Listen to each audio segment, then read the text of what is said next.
Don't fall and die. We need you. Run the meeting. All right, good evening, everyone.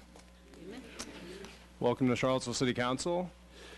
We will begin with our regular call to order. Pledge of Allegiance first.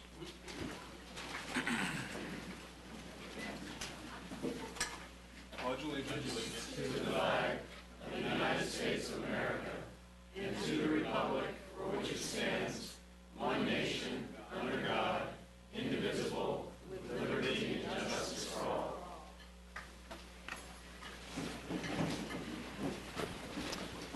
Ms. Rice, will you call the roll? Mr. Fenwick? Here. Mr. Bellamy? Here. Mr. Signer?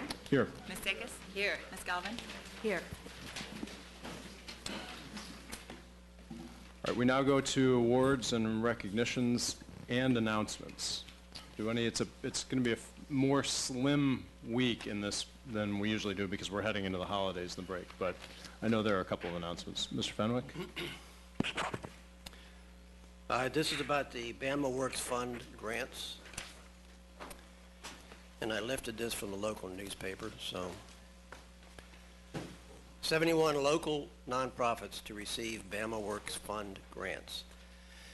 The Charlottesville Area Community Foundations, CACF, through the Dave Matthews Band's Bama Works Fund, is giving more than $1.5 million in grants to 71 local nonprofits. For the fall 2016 cycle, grants were given to a variety of Charlottesville area organizations, including Albemarle County Public Schools, Big Brothers, Big Sisters of the Central Blue Ridge, the Charlottesville Police Department Foundation, the Paramount Theater, and Science Delivered. Since the beginning of the year, the fund has given more than $1.9 million to 175 organizations. The grants support a variety of organizations aimed at helping youth, vulnerable populations, the natural environment, the arts, and cultural assets. The fund has raised more than $40 million and given out more than 1,200 grants since 1999. This is a super foundation, and it's just great that our community has somebody like Dave Matthews who will give back to this community. It's just super. And last week we had an announcement about the Vinegar Hill Park, and I just wanted to add 3 volunteers because we're going to be talking about volunteer efforts later this evening. And to the people that we mentioned 2 weeks ago, I'd like to add Laura Knott, a member of the Board of Architectural Review, Beth Meyer, a university professor in landscape architecture, I believe, and Scott French. And it's volunteers that make this city work, so thank you very much. Thank you. Mr. Bellamy?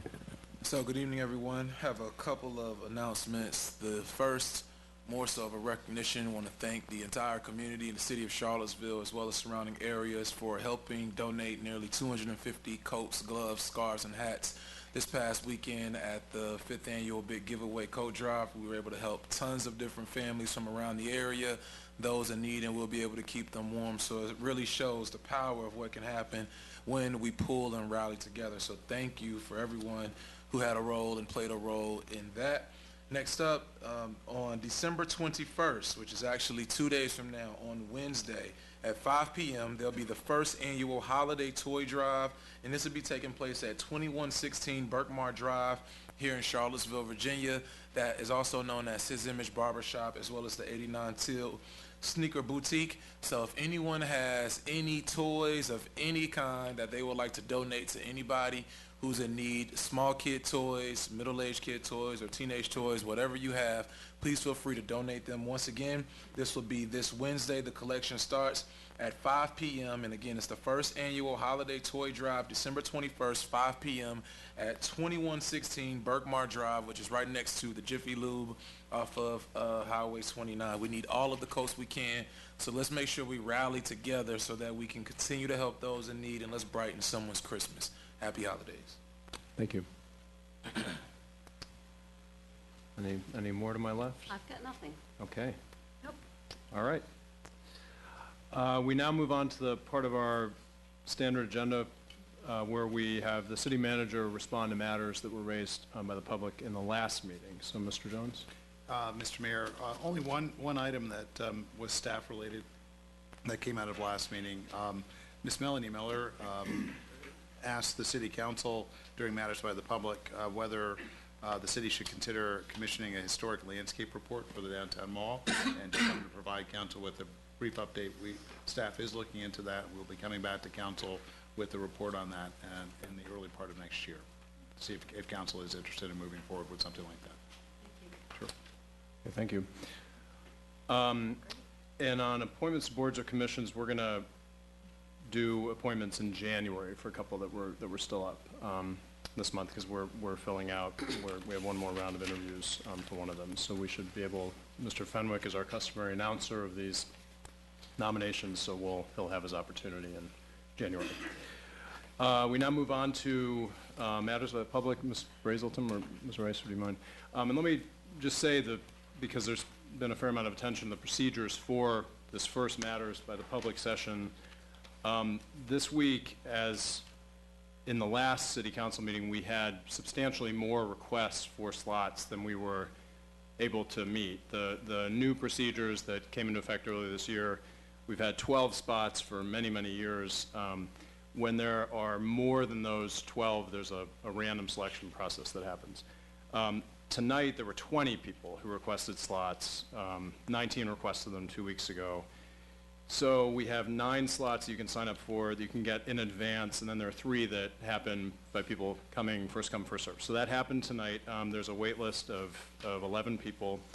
Again, we're kind of in a active experiment of hearing out from the public about how well this works. No perfect system out there, but we've discussed a little bit about, well, what if we were to lose the 12 spots entirely and just have everybody who wanted to speak, which they do in some other localities. It would mean tonight we've got a very crowded agenda. We probably wouldn't get started until about 8:30 on the public's business, because we'd have 20 or 20, well, more than that, people speaking. So again, we're going to be having this discussion. It's ongoing. We're trying our best. We're curious about how this works for the public. The way that the quote-unquote lottery system works is it kind of offers a sampling among the 20 people who wanted to speak to get to the 12. And again, no perfect system. We are very curious to hear from the public about your thoughts. We've heard a lot so far, so I just wanted to flag that before we got into this particular matters by the public. So I'm going to read the same guidelines that we typically do. We welcome public comment. It's an important part of our meeting. Time is reserved near the beginning and at the end of each regular city council meeting for matters by the public. I would emphasize there's an unlimited period at the end of this meeting for anybody who wants to stay and speak to us then. If you're here to speak for a public hearing, which we don't have any tonight. Oh, no, we do. I'm sorry. For the conveyance of Rougemont. I'm sorry. For the first one is a public hearing ordinance. Please wait, and we'll have sign-ups for that are down here. Please wait to speak on the matter until the report for that item has been presented and the public hearing has been opened. Each speaker has 3 minutes to speak. Please give your name and address before beginning your remarks. Please don't interrupt speakers whether or not you agree with them. Please refrain from using obscenities. And I'll do what I did last time, which is just read the series of rules here. Improper comments, disorderly conduct are not permitted. Persons appearing before the council will not be allowed to campaign for public office, promote private business ventures, use profanity or vulgar language or gestures, threaten violence toward council, city staff, or members of the public, engage in behavior that intimidates others, and interrupt other speakers or engage in behavior that disrupts the meeting. Any speaker who violates the rules will be called to order by the mayor. If the remarks or conduct persists, the mayor shall order the speaker to cease speaking and be seated. If the order is not heeded, the mayor shall direct the sergeant at arms to escort the individual from the meeting room.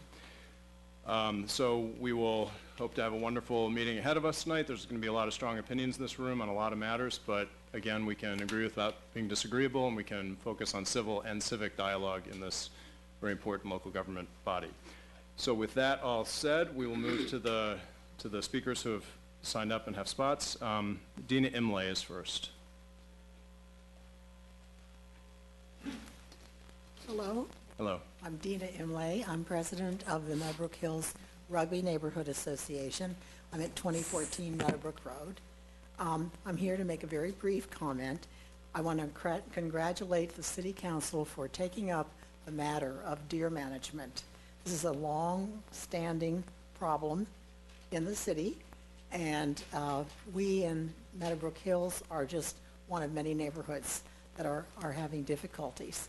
I know that the first meeting on this year was in July 18th, at which time there was a request for some clarification on the ordinance so that people who are legally allowed to have hunting on their property in with 3 acres or more in the city can do so.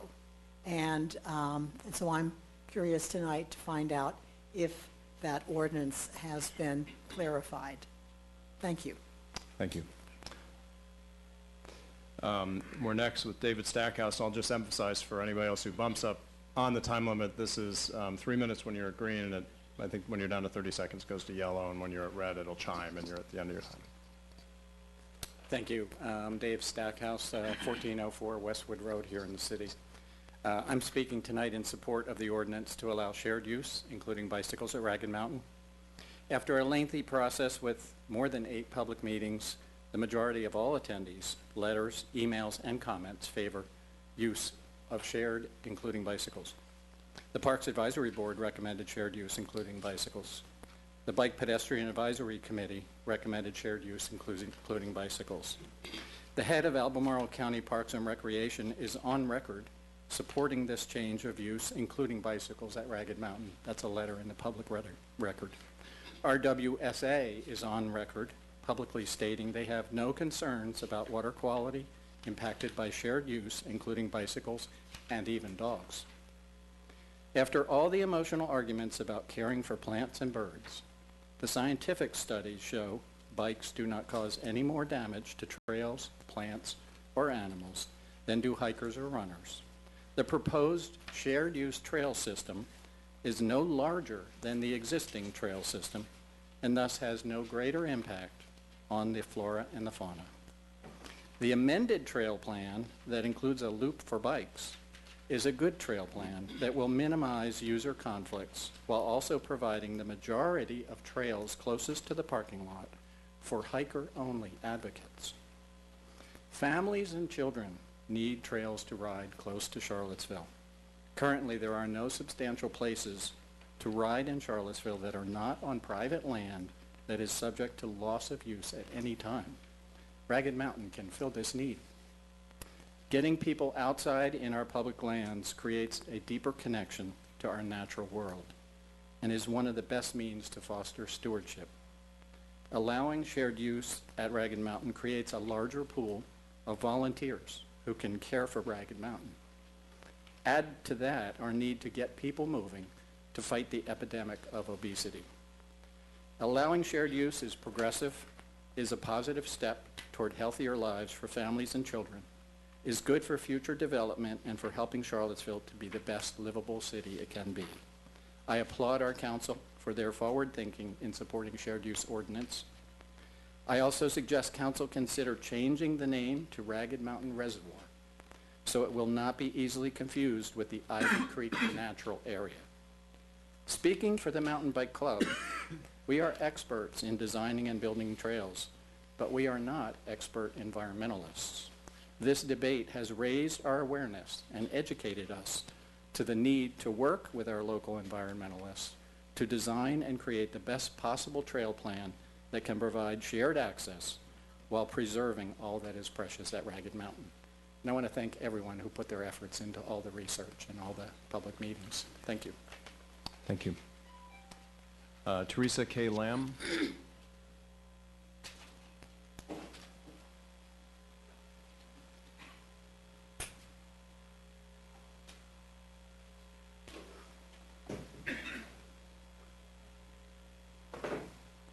My name is Teresa K. Lamb, Elkton, Virginia. The Charlottesville is my hometown. I'm a descendant of founding fathers, many presidents of this nation, and fifth cousin 7 times removed to General Robert E. Lee. Thank you for giving me the opportunity to speak. I've reached out multiple times this week to speak with you, Mayor Signer. trying to seek out common ground in the city I've known and called home for most of my life.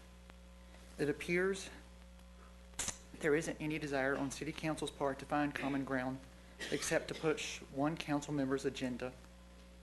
City Council would rather stack the Blue Ribbon Commission on race, memorials, and public spaces with people who think alike rather than form an open dialogue between the races and try to put an end to racism. Mayor Signer, you state on your website you work for solution, not studies. Yet $10,000 went into a commission that was not needed. That $10,000 could have went to honor the free black man who fought in the Revolutionary War from this area, who signed up right here in Charlottesville. Do y'all even know his name? His name was Charles Barnett. He lived in Albemarle County until 1800, according to the Revolutionary War pension application. He was a mulatto who enlisted in Charlottesville in the 7th Virginia Regiment. Honoring the black community from all eras would go a lot further in bringing pride and healing than trying to tear down a monument. Filling the youth of today and the future with misconceptions will only breed more hate and distrust between the races. Now that the commission has concluded its study, and in my opinion, allowed a group to favor their findings by wearing t-shirts with messages tantamount to intimidation, the commission has made their findings known. It's my understanding the findings are to either move this Robert E. Lee statue out of downtown view or to transform it in place and rename Lee Park. To that I say you cannot change history. There is no evidence that Robert Edward Lee was a white supremacist, and slavery, as being suggested, was not the cause of the war. Stating such is an attempt to vilify the character of good people who lost a war, much like the men who fought in Vietnam were vilified when they came home. History has happened and cannot be reimagined or retold. It has to be recorded as it happened, otherwise you would be committing a crime like Hitler in the Third Reich. Last I checked, this is still America, not a communist country. If you move the Robert E. Lee statue or rename the park, transform or reinterpret history, you might as well take the men off the side of this very building and put up a swastika and start teaching children to Heil Hitler, or maybe the council would prefer to reinstate the Bellamy the Bellamy salute. I will continue to fight City Council until my dying breath. Thank you. John Chambati.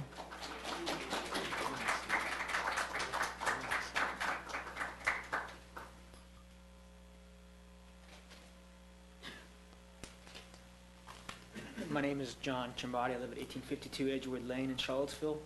Thank you for the opportunity to address City Council tonight. I'm here to represent the cycling community in the city of Charlottesville. I first want to take a moment to introduce who we are. The cycling community recently had the most successful Boys and Girls Club ride this year. There were over 580 cyclists who volunteered to ride their bikes. We had over 40 kids from the Boys and Girls Cycling team. Most of them is the first time and the farthest they've ever ridden a bike. Truly wonderful event. The individual cyclists raised over $90,000 for the Boys and Girls Club. An additional total of $140,000 was raised with corporate sponsors. This past couple months, we've had a spin-a-thon on the downtown mall where we raised over $10,000 for the toy lift. We purchased over 400 bikes for needy and disadvantaged kids in our community. We then spent over 4 days working 12 hours a day to build all those bikes and make sure they're safe for those kids when they first get them and be able to ride them safely. We also donate helmets as well. We are the Charlottesville Area Mountain Bike Club. Charlottesville Area Mountain Bike Club is a 501c registered nonprofit in the city of Charlottesville. We've been working since 2003. We have MOUs with the County of Albemarle Parks. We have an MOU with the University of Virginia. We have an MOU with the United States Forest Service. Our goal is to build sustainable shared use trails in our community.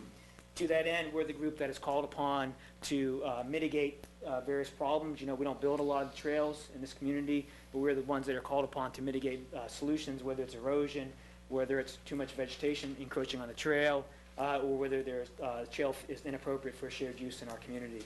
To that end, we donate over 500 hours of volunteer hours to our community to mitigate these trails and make them safe for all of us to use. In the last 2 months, we've led trail work days, organized and provided tools for 2 county work days at Peretti Creek Park. We had organized a trail work day on the Ravenna Trail Foundation, and the whole point of that was to mitigate a section that we felt was inappropriate for shared use and needed to be worked on. When the Ravenna Trails Foundation had their shed broken in and all the tools were stolen, we were the organization that raised money to replace all of their tools to maintain the beautiful RTF that we have here in town. We hosted land manager workshop and trail building session last year that was had city parks, county parks, and various other private entities. We learned how to manage park systems in that session. We learned how to build safe and sustainable shared use trails in that session. As an outgrowth of that, we donated $3,000 to have a professional trail building company come to Charlottesville and work with our county parks employees and the city parks employees and other various private land managers for a demonstration on sustainable trail building in our community. Our volunteers are also leading the youth mountain bike resurgent here in Charlottesville. The Charlottesville is now the most popular mountain bike for kids. Monticello High School, it was the first public mountain bike high school team that's led by one of our volunteers. Thank you for your time. Thank you for everything. Thank you. Marilyn Philippi?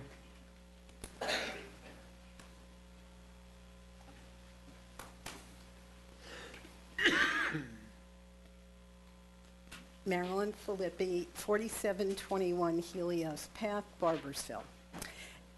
As I was hunting through the 126 pages of background material related to this meeting, I was struck by the volume and diversity of issues that you have to absorb and then make decisions about. Your jobs seem to be thankless ones. With few exceptions, you only hear from people who want to influence your decisions or those who disagree with what you ultimately decide. When I looked at your backgrounds to see who would not just accept but actually campaign for these jobs, I found that you have been taking leadership roles in the community activities for many years, which couldn't have been easy, especially when combined with families and jobs. Given all that, I have to believe that you want to do the right thing about Ragged Mountain. I accept that you have decided to allow biking, but I was happy to see that the resolution includes a commitment to review this shared usage policy after the county opens Hedgerow with additional biking trails. However, I was very surprised that the resolution actually directs the park staff to implement the map that was handed out towards the end of the last meeting. That map was obviously prepared to benefit the biking community and was not the map that had been discussed for the past several months. We had been led to believe that even if the council voted to approve biking, there would still be an opportunity for a quiet walk or nature hike in the area south of the reservoir. The advisory board's recommendation to allow biking was based on the previous map that protected the southern part of the area for quiet enjoyment. I am asking you to remove or revise that section of the resolution.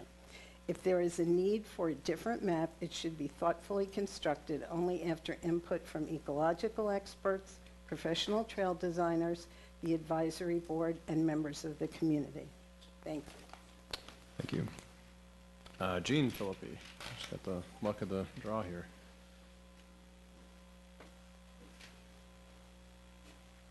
Hello. Hello. Gene Philippi, Helios Path, in Barbersville. I'm going to be quick, direct, and politely blunt. We know that Ragged Mountain will have biking trails. Period. End of story. Time to move on. The issue now is the design of the trails. This is not easy to do because we want these trails to satisfy several different requirements. I can give you that list later.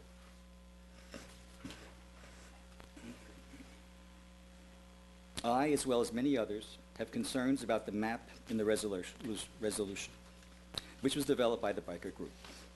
Now the blunt part. We all know that there are conflicts between the biking group and hikers and walkers. No big surprise. Let's address this directly.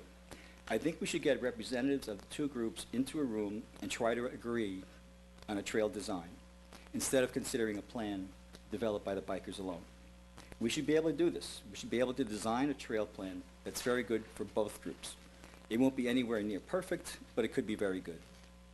I recommend that the Parks and Rec Advisory Board convene a small group with the goal of agreeing on a trail design. I know you want to finish this process, so do most of us. There does not have to be a huge delay. We can do this promptly and prudently as we consider all the important factors. We want both groups to enjoy the trail design. We do not want to have one group that is very dissatisfied. I'm concerned that that's the way we're heading. I respectfully recommend that the resolution not include the specific trail language in the 4th paragraph and in points 1 and 2. Instead, direct the advisory board to convene a small group to attempt to design a trail system that satisfies both groups. We have to at least try. Getting the groups together is the best way to achieve long-term satisfaction and enjoyment of Ragged Mountain. Thank you. Thank you. Ms. Lee Politis?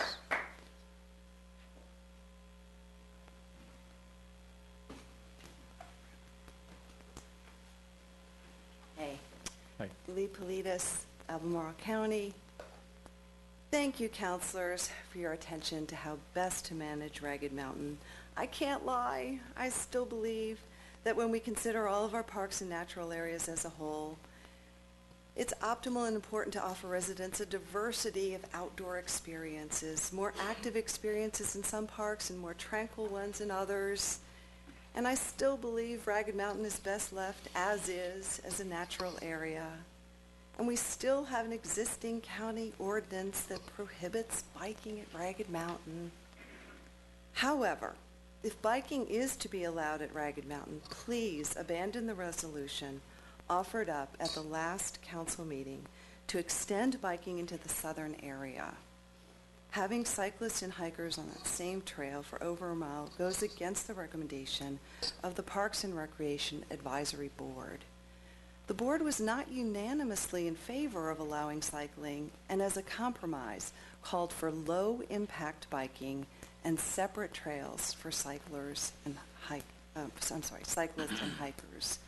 Also, the proposed bike trail extension goes directly through the southwest corner of Ragged Mountain, an area deemed most ecologically sensitive by the 2016 Ecological Report commissioned by the city.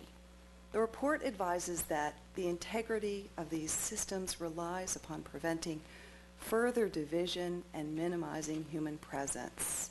Page 112. If we are to have this change, I believe we need to consider input from the Ecological Report and the Parks and Recreation Board, as well as the Planning Commission, as a number of them also voiced concerns. At the last council meeting, Kay Slaughter suggested enlisting a professional landscape designer. I think that makes sense. Someone who can process all of the gathered information and draw up a plan that best suits Ragged Mountain and all of its visitors. Thank you. Thank you. Dan Beeker?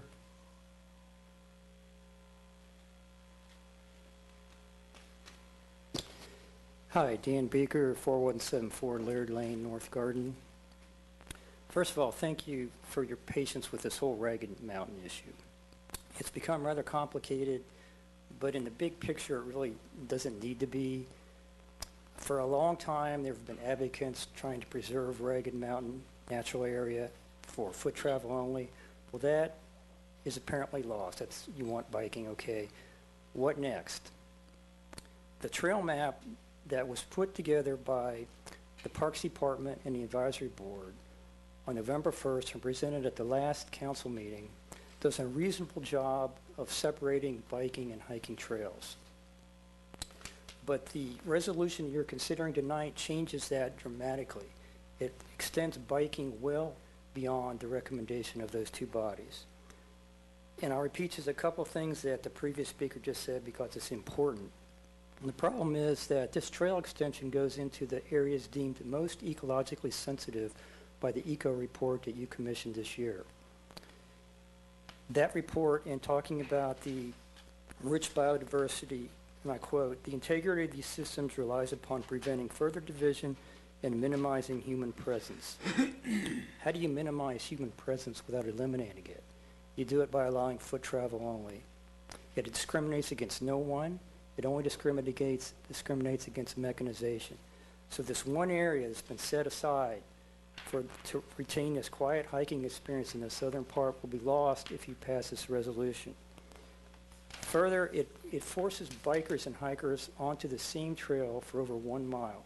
Someone hiking in this area will have bikes coming from behind and from in front.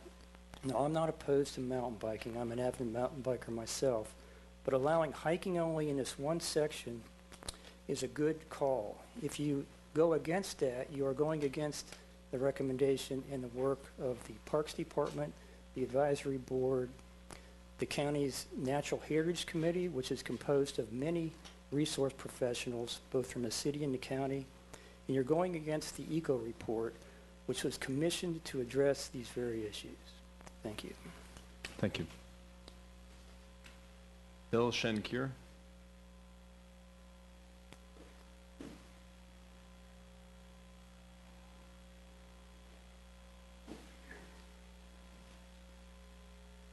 Hi, I'm Bill Schenker. I reside at 420 Rook Road Drive. I want to thank you again for the opportunity to speak on behalf of the Ragged Mountain Natural Area Trail usage. I'm a biker, but I support strongly maintaining the current usage of hiking and fishing. First, I would urge you to delay a vote on your ordinance this evening. The Board of Visitors has, pardon me, think about the university. The Board of Supervisors has now publicly reached out to you, urging you that you delay a decision. And we understand that they privately reached out to you some months ago. So it is not a delaying tactic on their part. I think it's more an expression of the concern they have about the trail usage of Ragged Mountain Natural Area over the past 130 years, and your proposed ordinance would change that significantly.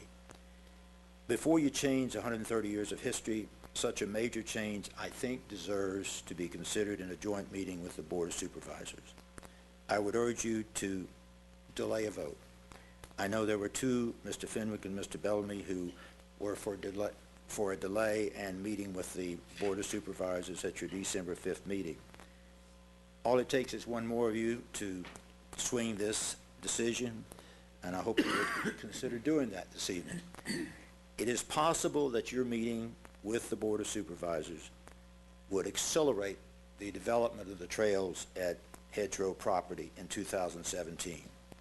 Second, if you decide to proceed on your ordinance, I would support what you've just heard from two previous speakers, and that is that you adopt the trail design that the Parks Advisory Board suggested to you, and not the design that was put into the resolution at the last meeting and was never exposed to the public before it was put into that resolution.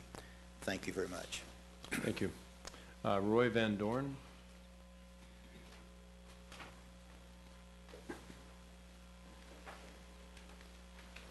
You give us cookies, I'm going to give you some books.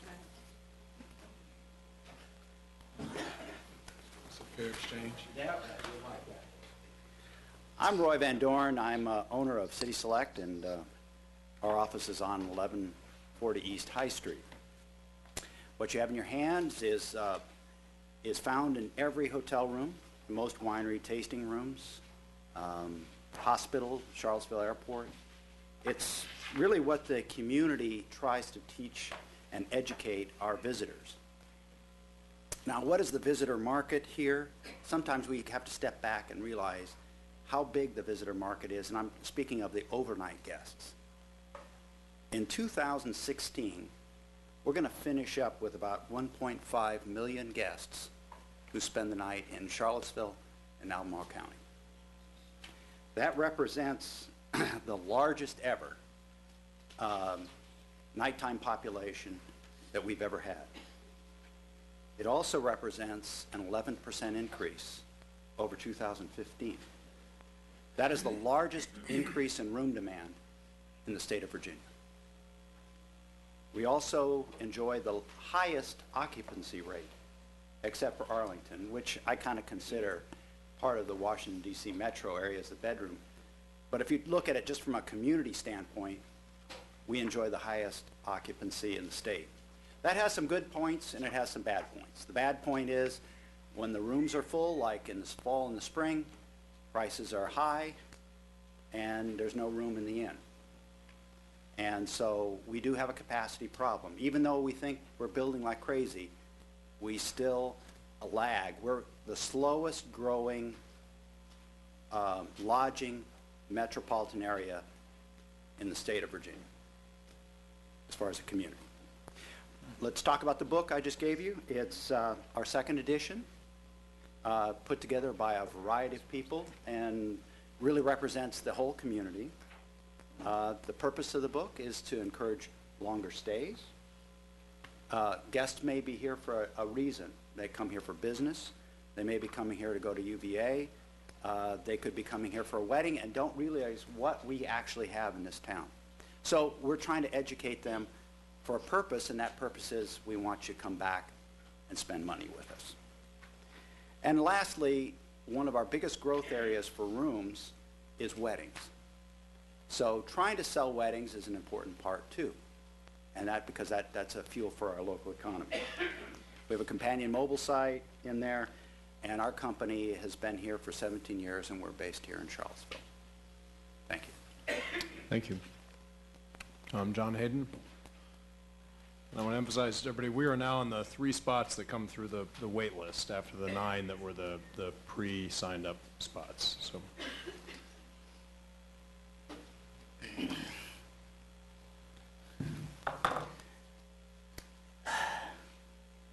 While Mr. Bellamy gave lip service to an apology, he has shown no change in attitude or acknowledgement of his hypocrisy, which to me is the first step in understanding and changing.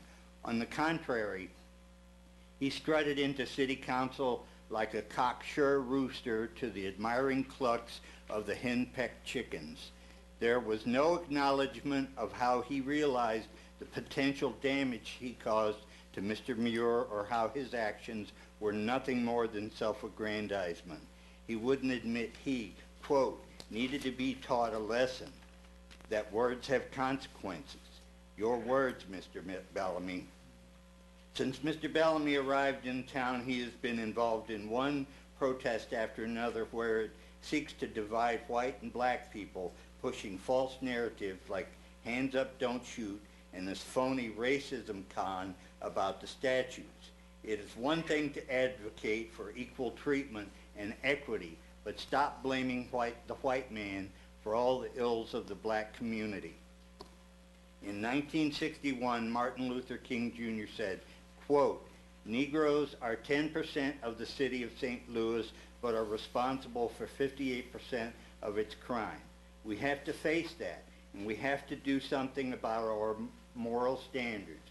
We know there are many things wrong in the white world, but there are many things wrong in the black world too. We can't keep on blaming the white man. There are things we must do ourselves. I've been saying the same thing here about the crime rate for years, and I'm called a racist. While talking about white history, we have finite and static monuments that are just there, nothing more than some concrete and steel. I would say to those of you who complain that black history is not represented in the same way, you only need to look at the African American Heritage Museum that was created at taxpayer expense, that has the luxury of expanding the history of the black community. It can be added to, changed, and expanded in ways that the statues cannot. If we seek to alter the statues, shouldn't we strive for parity for whites in the museum? This controversy over the statues was created by a black supremacist who hoped to accomplish 2 goals. 1, to eliminate white history, and 2, to get taxpayers to pay for the black history monuments. While I have no problem with any acknowledgement of black history being placed anywhere in this city, however, I don't think taxpayers should bear that burden. Mr. Bellamy, I would suggest that you follow the words and actions of Dr. King instead of Al Sharpton. Thank you. Susan Hathaway Sandston.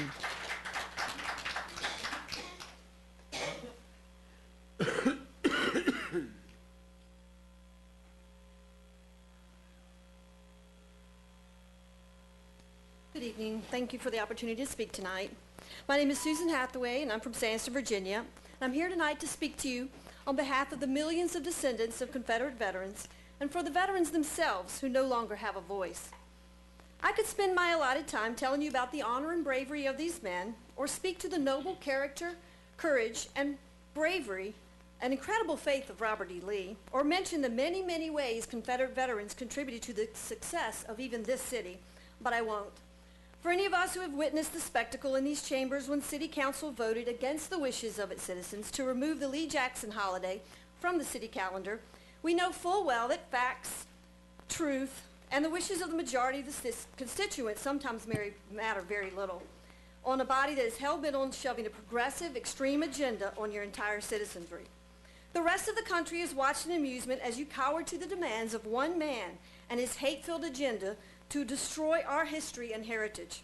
We collectively rolled our eyes as we watched you spend $10,000 to appoint a commission to study the matter, when blowback from his initial stunt was swift and fierce, knowing full well that if you allowed Mr. Bellamy to run roughshod and force a vote to remove any monument, any further political aspirations any of you may have outside of the protective bubble of Charlottesville would end.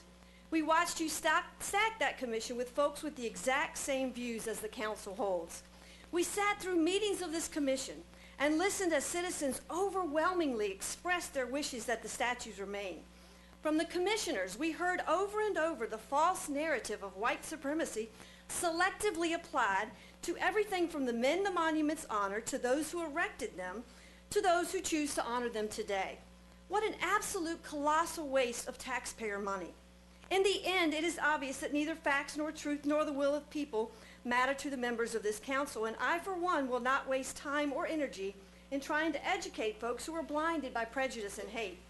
The fact that the man who was the catalyst behind this entire process has shown to be a racist and have a prejudice against anyone who isn't black should have been enough for you to all step back and call off this entire process. In the end, the citizens of Charlottesville should know, since you refuse to tell them, that removing, moving, or altering of any war memorial is illegal in the Commonwealth of Virginia. And I promise you that if you insist on attempting to do any of the above, you will be met with criminal and civil lawsuits that will tie this body up for months and cost your citizens much more than the $700,000 of their money you presently wish to spend on your foolish attempts to satisfy one man's hate-filled crusade. In the end, the monuments will remain, and the names of Lee and Jackson will be spoken with reverence and honor in the Commonwealth long after each of you are forgotten. We have the law and the majority of citizens on our side. You would do well to consider both when making your decision. Thank you. Thank you. Okay. All right. Any responses, anyone?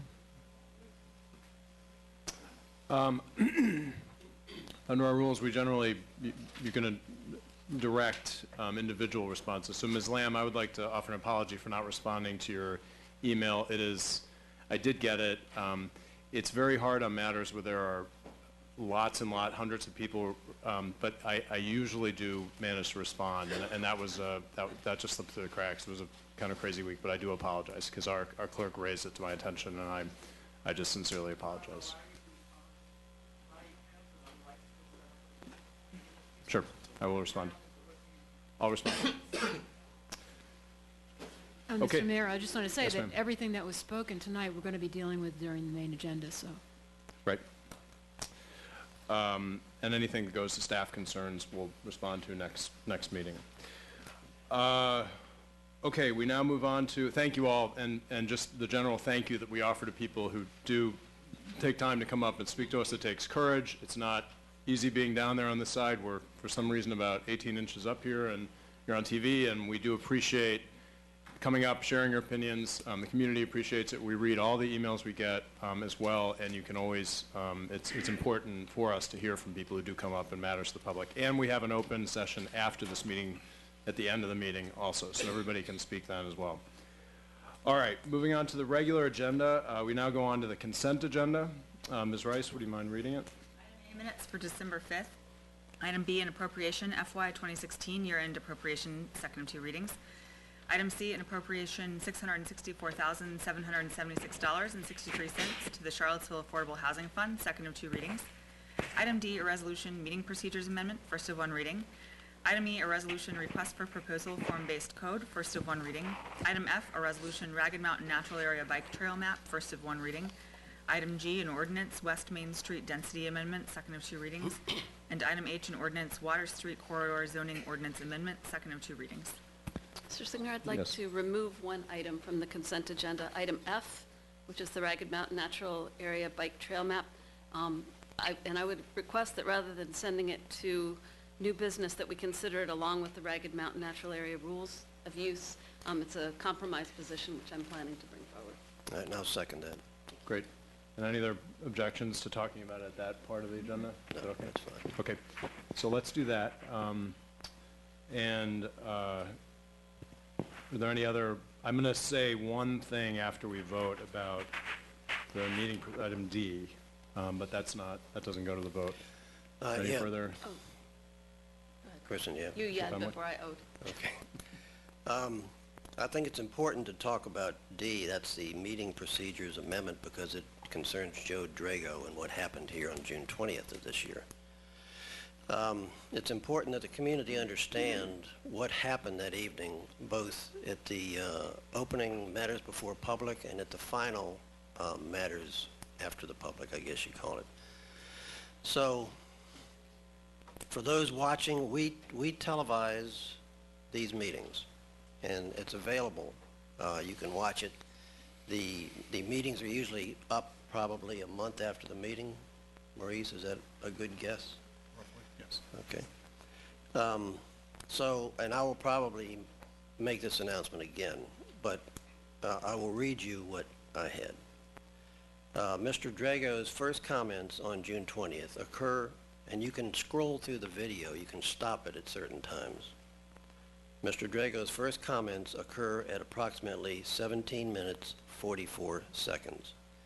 And his second comments occur at approximately 2 hours, 28 minutes, 35 seconds. And if you watch this video, you will understand why we tried to maintain the conduct of that meeting. We have a duty to make sure we do the city's business. So I will make this announcement again, but it would be well worth for those of you who care about this, because I think it's going to come up again, exactly why we did what we did. And I just realized that we have a correction in item H that we are actually voting on, but it is not what was in the earlier version of the agenda. There was There's that typo. an yeah. error, there's a typo in it, so it's been corrected. So the proposal was intended to have a 15-foot minimum and a 20-foot maximum setback, and in the way that it was worded in the agenda, it said a 15 to 20-foot minimum. So that was an error. Our discussion when we discussed putting it in said 15 minimum, 20-foot maximum.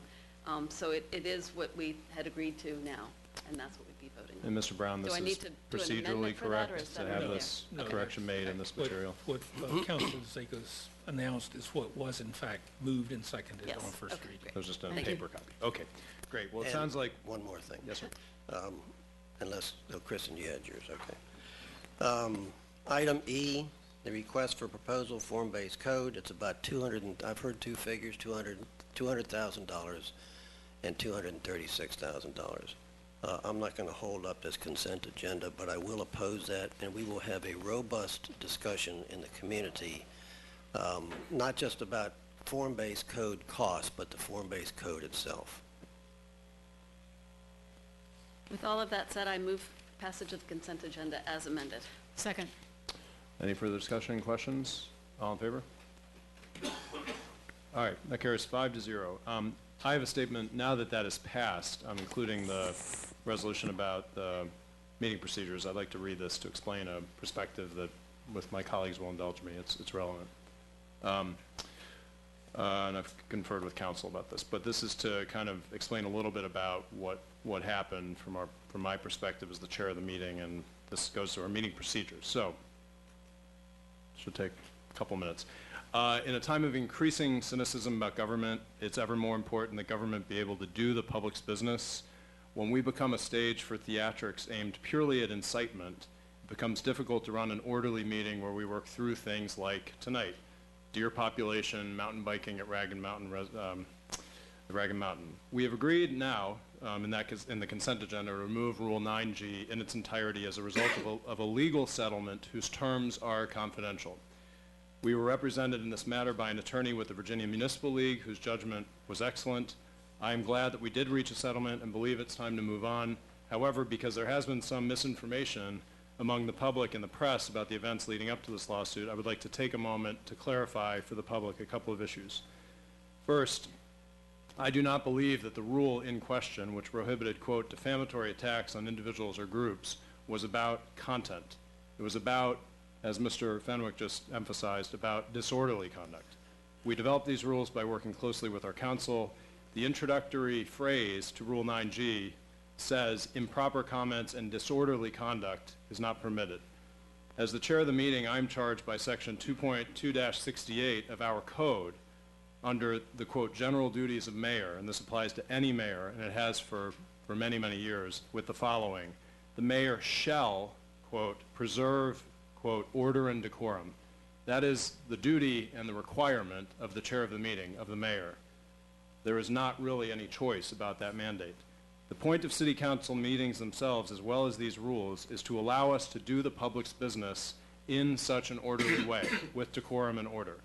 When the plaintiff in this case made his comments, my perception, looking out on the group of people sitting in the chambers right here in real time, was that they did threaten a level of disorder that would have impeded our meeting and that would have stopped us from doing the public's business while actively frightening people in the community and in the chambers in real time.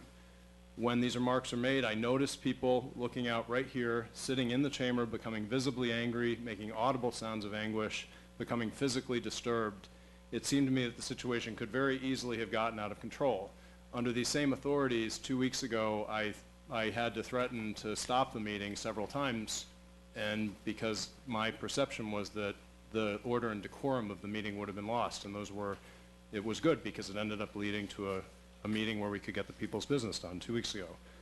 The reason that this decision and the rule itself, I don't believe, were about content can be seen from other decisions that I have made as the chair of this body. For instance, in mid-August, another gentleman came up to the podium and provided very harsh critiques of our refugee community in presumed connection with the Muslim Brotherhood. However, that was a very different situation. The speaker made his points in a relatively calm manner. I did not perceive that effort to be about incitement, but rather to make an argument to which there conceivably could have been reasoned responses.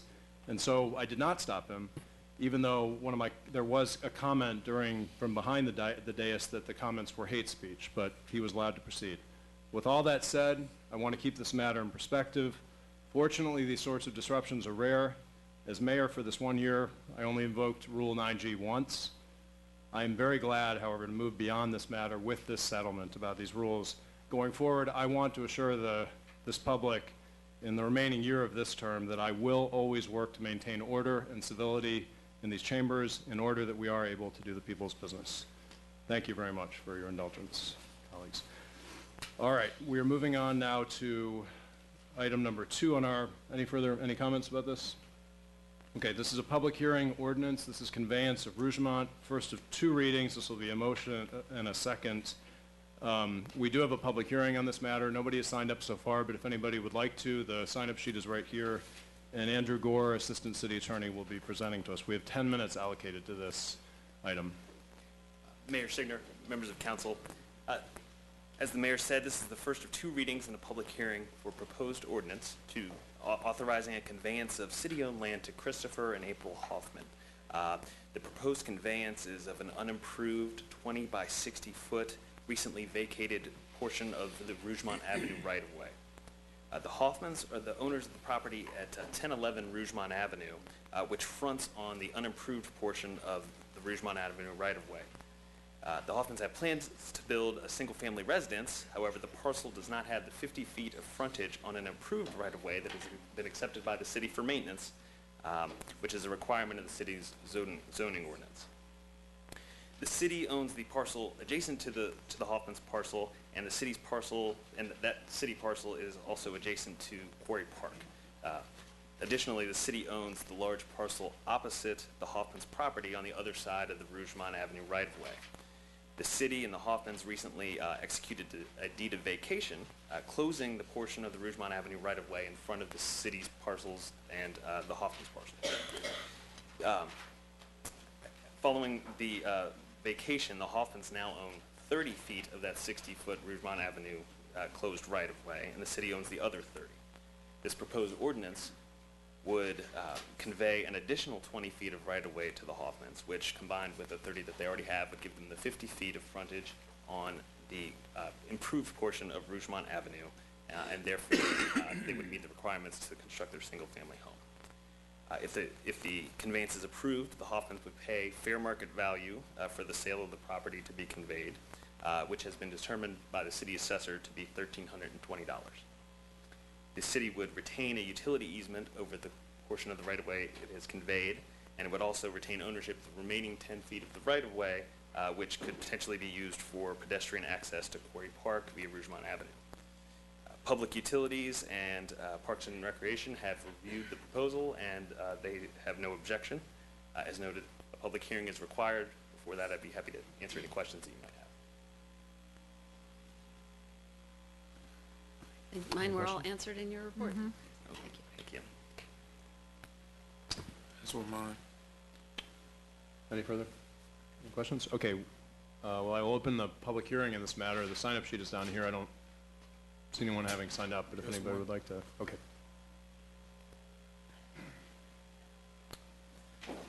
Good evening, Mayor Signer and members of City Council. My name is Maynard Sipe.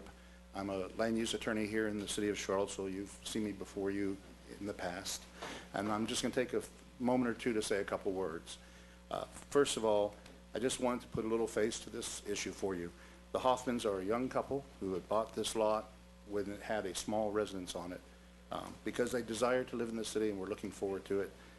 When they bought the lot, the existing house was substandard condition, and they chose to remove it to build a new home, their dream home, and they obtained the demolition permit from the city. At that time, nothing was raised about the fact that it would become unbuildable by doing so.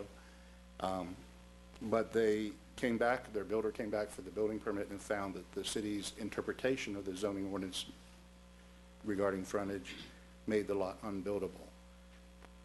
I would like to, thank staff for working with us. We did work out a solution, which is what is before you. The solution does result in the lot becoming buildable once again under your staff's interpretation of the zoning ordinance. And I appreciate their efforts. I wanted to get that on record. I do think it benefits the city as well, since the street right-of-way that was basically unbuildable due to topography actually split two parcels of land the city had, one being in Quarry Park and one being adjacent to it. So the resolution works out well for both parties. It's unfortunate for them in terms of several months delay and tens of thousands in additional costs they've encountered. But I ask for your approval of it. And I just wanted to speak also to let you know if there are questions you have, I'm here to answer them. Thank you. Thanks. Thank you. Any further? The hearing is open if you'd like to speak. Good evening. My name is Bo Dickerson. I live at 415 Lexington Avenue. And I actually wanted to speak about something affordable housing related, and this is a great example. I'm in the development industry in this specific city where I do 95% of my work. And this example that's before you, one that it even got to this point, this is a no-brainer as far as approving something that should have been done regardless. But it's also a great example of why there is no affordable housing in this town, because Neighborhood Development Services, Mr. Jones, city attorney, could have easily handled this without any of this. And there's many ways to have gone about this. And yet $10,000, $20,000, $30,000 later, that home now will not be sold for $380 5 years from now. It's going to be $480 5 years from now. And that's one of the big reasons we have a affordable housing crisis, not because developers aren't working hard, but because there's no attitude at Neighborhood Development Services to say, yes, how do we move this forward? Thank you very much. Thank you.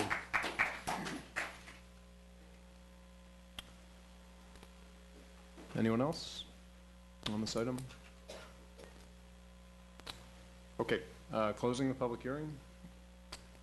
Any motion here? Mayor Signer, I'd like to move approval of an ordinance authorizing the conveyance of a portion of city-owned land on Rougemont Avenue to Christopher and April Hoffman. Is there a second? Second. Any Mayor further- Signer, I have a comment, if I may. Yes, ma'am, of course. And it is related somewhat to the context of why this became an issue, and it does reflect very strongly why it is very important that we proceed with a citywide rewrite of our zoning ordinance, subject to a review. As I understand it, the resulting parcel was determined to be too narrow and did not meet the standards of the existing zoning, that we had to have a minimum 50-foot wide lot. Most cities in America have lots for housing that are less narrower than 50 foot. And I think moving forward, we really do need to be very conscious of every zoning change that we can muster that will facilitate the construction of affordable housing from very low income to workforce. That's the only comment I have. Thank you. Any further questions, comments? Okay. Well, we have first and a second, and that is all that we need for this first of two readings. All right, moving on to the item number 3 on the agenda. This is a resolution about deer management. Mike Murphy, Assistant City Manager, will be presenting. We have 30 minutes allocated to this. I would emphasize to everyone again, under these now year-old governing procedures almost, the way that we set up our 2 meetings in each month was the first meeting is a business meeting, the second meeting is a working meeting where we no longer have work sessions off camera on the first Thursday of every month, which we did have before when people couldn't see us openly deliberate kind of off Robert's Rules of Order. Under the new procedures, we moved those working meetings into the second meeting of every month like this. So this agenda item here is an example where we don't have to have a motion right away. Staff is interested in getting direction from us. We can vote on it, we will vote on something, but we don't have to, we can just deliberate. It doesn't have to be under a motion, we're just deliberating on the motion. So we are working, we're having a work session is what this is called. It's a short one, it's half an hour, but that is the purpose of some of these agenda items in the second meeting of each month. So with that said, Mr. Murphy. Good evening, Mike Murphy, Assistant City Manager, back to speak with you all about direction on deer management. As you know, we've had 2 presentations this year, one from Mr. Kochka at Game and Inland Fisheries, and once presentation from myself and Mr. Jones. Since that time, at Council's direction, we've continued to look at the available options based on your feedback after the last presentation. And that falls into 5 categories as are outlined in the report.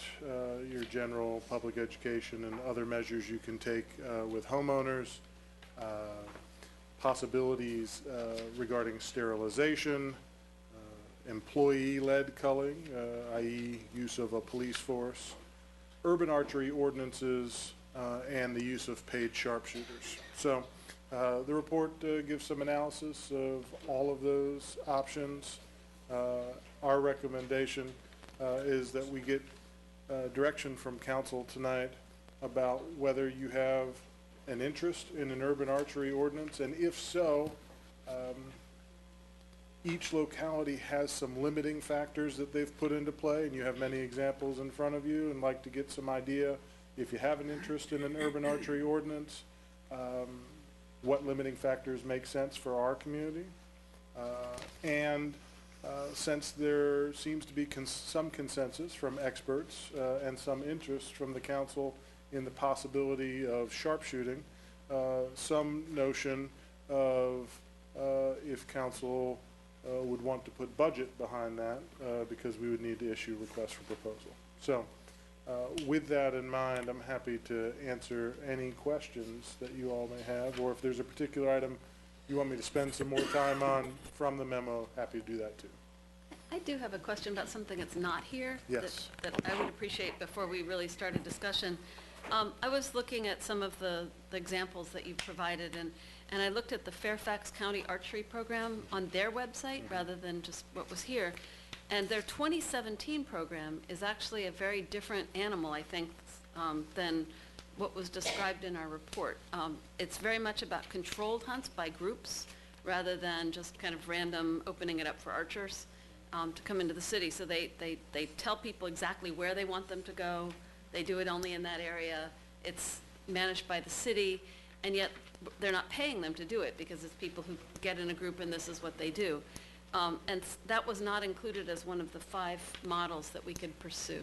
A managed hunt is still considered hunting by the Department of Game and Inland Fisheries, and so falls under the consideration of hunting ordinances and urban archery ordinances in the mind of Nelson LaFawn, who heads up that program. If you allow a managed hunt, do you then have to also allow random hunting?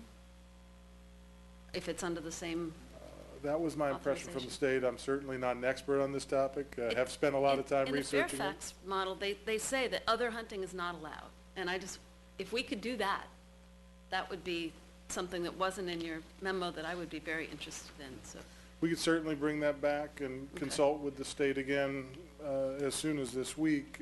That was not how it was described to me by the person who heads up the program. Okay. And I can give you what I got from their website. Sure. Okay.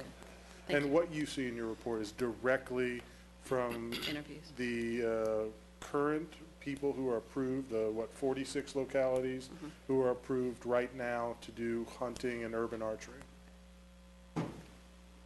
So, Mr. Mel. I do just have a question. And thank you for answering my questions earlier today or yesterday, whenever it was, or Friday. It is pretty striking how few parcels we have that are 3 acres and over. And I would like to know, in fact, just for the public's consumption, there's only 39 parcels in Charlottesville that are 3 acres and over. Residential. Residential acres. And my understanding in reading the literature is that most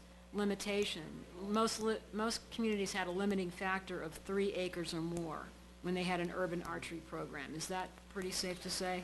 I don't know for sure that we can say most. Some of our peer localities certainly use 3 acres as their standard. So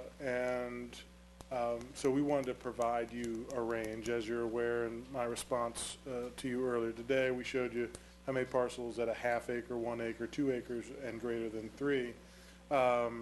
There are very urban, dense localities that are approved for urban archery, including Richmond, who put no limitation based on acreage, right? So it's a real mixture. And according to the state, I think I included this in the memo, it's been 50 years since there's been a fatality from a bow, and over 20 years since there's been a kind of bystander injury from a bow. So they view it as a very safe program, one where the people engaged in it do some self-regulation about where is a wise place to do in hunting, to engage in archery. That said, we have heard from both the state and all the localities we talk to that really this is about what is your public's perception of safety, right? What is your particular appetite for the type of risk that is perceived. And so the folks from the state would say, when you decide that, then any size that you want to put on it, whether it's no acreage restriction or a 3 acre restriction, could be appropriate. And that's why it's not specified in state code. Okay. Mr. Bellamy? Mr. Fenwick, do you? You got a lot. One of my concerns in regards to the recommendation, which I do agree that we have to do something moving forward, but one of the things that I'm really concerned about is if, for example, if we were to contract or even use police officers or anyone else to take care of the deer issue, and using the term take care very loosely. So if we were to go that route, and if there was a deer that was hit while on someone's yard and it didn't die immediately and then it traveled into someone else's yard, I think about my daughters and how they would react to seeing a deer possibly waking up the next morning and a deer just lying in our yard. That wouldn't go over so well. The same way in which I would think about many other people's children or just people in general for that matter. They coming out of their house going to work and there's a deer laying in their yard. How do we address that issue or that side of it? So it's certainly clear that you would want landowner permission, all cases. Nobody believes that with an archery component that deer are likely to die only on the parcel in which they are shot. And so that's why there is some discussion in our memo about the idea that some localities require some additional landowner permissions within a certain radius, and you could certainly require that. Absolutely not negotiable that the removal of the carcass is necessary within a certain time frame. That would need to be specified in a proposed ordinance. And just for the general public, you know, we're on a timeline if we want to enact this for next year, next September and October, that we have to register with the state and have an ordinance before April 1st, I think. Will we be able to specifically specify that you can only do the, you could only hunt for the deer or take care of them, again, using that term loosely, during certain times of the night, so you can only do it from midnight to 6 a.m., or are we allowed to do that, or is it just kind of? Well, with hunting, you know, I don't think you would do it quite that late. With the sharpshooting, you would absolutely be using other. So let me just clarify, you know, because I had a lot of questions. I've never been a hunter, and so I learned a lot over the last several months. Oh, you're the expert now. And so the sharpshooting, the state doesn't even consider it to be hunting. And therefore, they allow you to employ many means that a hunter is not allowed to, right? Nor a managed hunt, since they consider that hunting. So they allow you to bait the deer to a certain location, use spotlighting, you can shoot from a vehicle, you don't have to be from an elevated platform, you know, all the meat must be donated to charity. It's expressly forbidden that you're taking trophies, so you have to take off the antlers and send them to the state. So there's a lot of provisions that distinguish the two. And that usually happens, when it happens, on public land at nighttime with night vision gear. You know, we're talking early morning hours, but daylight for regular hunting. Okay. No, in the Fairfax one, it says an hour before dawn to an hour after sunset. Yeah, I would prefer my hunters to be hunting during the day, you know. Well, since obviously I'm not the hunter here. Yeah, that's right. So what we're trying to do here is to give you a few guidelines, or say head in this direction or that. Is that generally? Yeah, it is staff's perception that we've been here a couple times, that unlike previous councils who've entertained this issue, that you all have the will to manage the population in some fashion. And that we've had some analysis. Staff is not, for a matter of cost and effectiveness reasons, thinking that the non-lethal interventions are the best solution for us. Just, you know, to recap, if you go with vaccination, you have to vaccinate the same doe year after year in order for it to be effective, and there are some effectiveness issues. With the other program that Mr. DiNicola runs through White Buffalo, you would have to tranquilize a deer and perform a surgical procedure, an ovariectomy, so that the deer can no longer reproduce. But the price tag on that is typically $1,200 to $1,500 per doe. And so it gets into quite a price tag, potentially. For that reason, we look at the other alternatives, which would be hunting of some kind or sharpshooting, whether it's by professionals or whether it's by a group. And I've been contacted by a group like that since the first item, Kristen, and they pitched to me, you know, that The positive end is, you know, they carry insurance and they register with locality, and so there are some ways that you can make that work. I think that many experts agree that the best, if you're interested in managing the population, is to combine urban archery with a sharpshooting program that you'll have the best results. I should also say that they all say, once you start doing this, you can't really stop. And I just want us to be aware of that. You're not going to, you know, suppress the deer population and then say, oh, well, we've done that and they won't come back. There will be a big rebound effect. That's believed by everyone we've talked to. I do have a question related to that.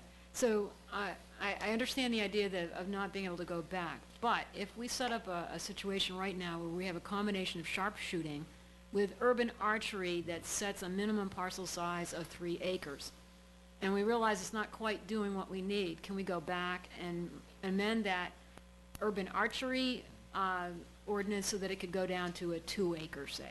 That is your local ordinance to amend as you choose. But that's not what you were talking about in terms of not being able to go back. No, I just mean that if you said, you know, we're not going to cull the herd anymore, We only have to you do can it once expect and the then it's herd done. to expand. Okay, good, Yeah. got it. All right. Well, a couple more things. Sure. So, listening to the community, I think this is something that we have to do. There's no question about this. The numbers are just increasing every year.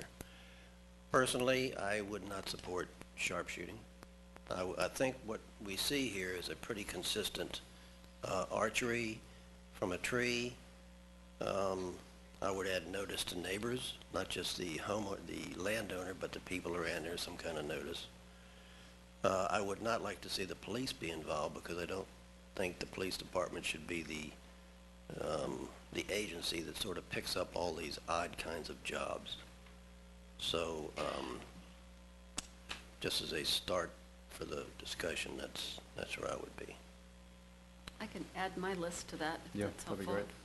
So, I've struggled mightily with the archery, the hunting thing, and the managed hunt is something that I think I could, you know, I think actually would work very well in a lot of ways. I think it wouldn't work everywhere, and so I would be interested in seeing that supplemented by an employee calling or some. I don't want anyone shooting guns in the city that isn't already a sworn officer, so I don't want to change our law about who's allowed to shoot in the city. And so I think the police, not as part of their day job, but as volunteers who do it in their overtime, I would be comfortable with. I'd be comfortable with Albemarle County sworn officers volunteering for that as well. So that would be something that I would augment a managed hunt with. So contractually, or, you know, Yes. Mechanics of what happens is that we would create an MOU with the Department of Game and Inland Fisheries, where the city would be issued the kill permits for the sharpshooter, and whether it was one group or another, we would do that through them. But the city would be responsible party with Game and Inland Fisheries. I do have a question for Ms. Sakos, though. When you say volunteer, were you saying that we would not pay? No, I just mean that that was just that they would. they wouldn't be assigned it as a Got job it. duty. It would be people see. who Thank volunteer you. to do it, and they would be paid overtime. Other thoughts about where people are on this? I pretty much alluded to it earlier, that I do believe that we need to have a controlled culling, and I do believe that it makes me feel better to have a sworn officer do it, so that it would be a professional that we've already authorized to use a weapon like that. I do think that that would mean that there would be designated times and dates. They could do it on public property. I also do believe that we could begin an urban archery program, but I do want to start cautiously with having a minimum of a 3-acre site. And then with pretty much all the other conditions that you've given to us to look at, with the added condition of making sure that there is a very sizable buffer around the parcel to take into account that animal that is going to be roaming off the property that it was within which it was shot. So I am in the mind of doing it the aggressive way, having both pieces working together. But I'm willing to start at a slower pace for the urban archery and have a larger parcel size. I did have one other question before it heads back over that way. There was some language in the memo about publicly owned land as opposed to privately owned land, and I hate to keep alluding to this Fairfax County one, but it's the one I spent the most time really looking at, because I found less that I worried about in it. But theirs is mostly on public land, so they're doing parks, That's right. Spaces like that, and that is something that I would support. And so we've talked a lot about that as a staff, and from a staff perspective, we would be looking to only entertain hunting on, well, not hunting, sharpshooting on public land, that we would never issue hunting or urban archery permission Right. So the managed hunt to as individuals well. Exactly. on public land. Can I ask a question about the bow hunt, the association? So I know that in the past discussions, there was a little bit of, the further this got toward sort of self-regulated, where we know a lot about what's happening. And I remember when Ms. Sakos and I met, and I think a couple of the other localities, they basically have an agreement with an association. Is it a bow hunting association? Is that who it is? I don't And know there's- which ones they I various remember groups. one gentleman there's a contacted me, it was nonprofit with a group that called the has- Virginia Wheelan Sportsmen, right? And there are other hunting clubs, they carry insurance, they would come in. Yeah, they're and- bonded. Yeah. It seems to me that, from what I've heard from everybody, that would be the best comfort zone for the part of this that would be bow hunting, is that we'd have an agreement with a self-regulated entity that its members would May I be ask a- known and would have met a number of criteria, and it would be insured and so on. I'm sorry, may I have a question, that would be for hunting on private property, not the public land? Right. Okay, The Well, bow actually, hunters, well, I guess they could. Fairfax County, it's on private land, on public land. so that bow association is actually acting like a sharpshooting I think so. role? Yeah, and And I guess does- it depends. To me, there's a few questions that we can sort of get where we all are on the different components here. Where are we with? I would be, if it's an association of bow hunters who are acting in the role of a sharpshooter Right. group, I am okay with that. Yeah, And that's what this model is. and they're not sort of free agents. We know, you would know who they are. There was some concern last them time where to about amateur bow hunters who wouldn't be in a system, I guess. Whereas the appeal of this is that it's free, basically. It's not a paid program, because it is, people want to do this and they get to. We'll get some advice from the state and also from council. I'm thinking that one way is you could pass your hunting and urban archery ordinance, but require people to have insurance to do so, right? And so that might, if you just made that decision, discourage private individuals from Or you could say they have going to be into a a tree member. stand in Or their if yard. it's all on public land, the city would have to give permission for anybody to do it and would only give permission to groups that are. To members of a group, to licensed members of whatever group would be with I- its I requirements. think we'd want to have some standards, though, about how city staff is going to evaluate those applications. But the appeal would be that, I think that they wouldn't apply to the city. If they were members of one of these separate groups, you just would know that to have this entitlement, they would have to be a registered member of that group with these requirements and so on. So we don't create a lot of bureaucracy that we have to Sure. deal with. Mr. Mayor, I'm just qualifying that if we're talking about hunting in McIntyre Park, for Yes. example, which is what I hear Councilor Zakis saying, Oh, for then public they would come to the city. Yes, they would have to. Yeah. And this one, the archers must pass a criminal background check, and there's various disqualifying convictions. There's, as you mentioned, no baiting, archers' unique ID numbers, all this kind of stuff that has to be done to make sure that they're kind of following the rules. And there are pretty heavy penalties if they don't. So can I try to synthesize this a little bit? Mr. Bellamy, did you have anything you want to, before we? No, I'm ready to move forward. How many members here are comfortable with this, with the, Managed hunt.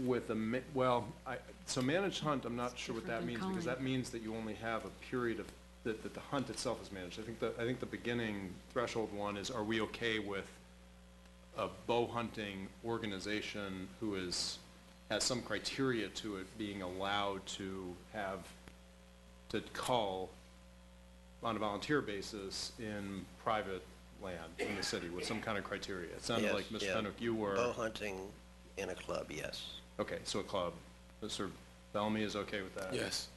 You're not sure? I'm Ms. not Akos. sure, and I might be, the 3-acre thing might limit it enough that I would be convincible. It sounds like there may already be 3 votes for it, so I'm not gonna fall on my sword for that one. I'm for it.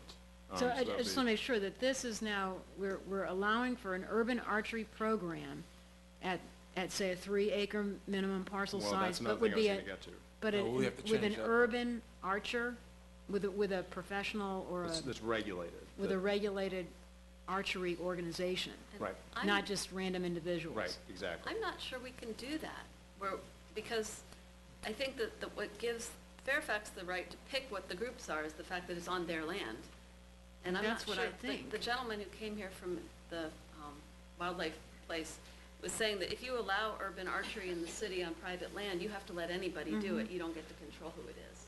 And that's why I'm uncomfortable with it. Mr. Brown, do you have any clarity That for us? sounds right, but I don't know without checking with the state. I mean, I don't know if you've talked to them about that. I think that Ms. Akins is on the right track, that, how localities control how much hunting happens on private or public parcels is how they write their ordinance. And as I've indicated in the memo, you can dictate things like only shoot from a tree stand and what the height of it is. Only on parcels of this size. X number of feet or yards from a dwelling, street, park, school. All of these controlling variables then determine where are the places. Other things that we heard that, would merit some serious consideration, just so you know where this is happening, is anybody who wants to allow their parcel to be eligible to be hunted on has to register annually with the city. A lot of localities do that. Then you have some idea when somebody contacts you and say, I think I saw somebody with a bow in my neighborhood, and say, yeah, well, one of your neighbors has a permit to do so. So that's how you would control it. And urban archery really is only a program that adds September, February, and March to hunting season. What you're saying is regular hunting season, you're going to allow bows in the city October through January, and in our city we also allow September and February and March. That's what urban archery does, adds 3 months. Okay. And so I would be comfortable with that if we could control by user, like if we had some way of being able to say, there's a list of approved hunters or something like that. If we can't do that, I would not be comfortable with that on private land. Okay, how about, There are some places, and we'd have to consult with the state again on this, where you have to qualify at a shooting range. And I don't know how we would manage such a thing. Yeah, There's a lot of It's a expertise lot of needed. administration. which is And why- similarly, I know that you all have brought up the law enforcement angle. I did reference in the memo, we'd need to build a lot of capacity there. There's a special kind of ammunition. You'd want to test the officers on the shooting range. What are you gonna, where are we gonna take the carcass? Who's gonna process the meat? We'd be responsible for all that. And we're, not that we couldn't be, but we're not really set up to do that.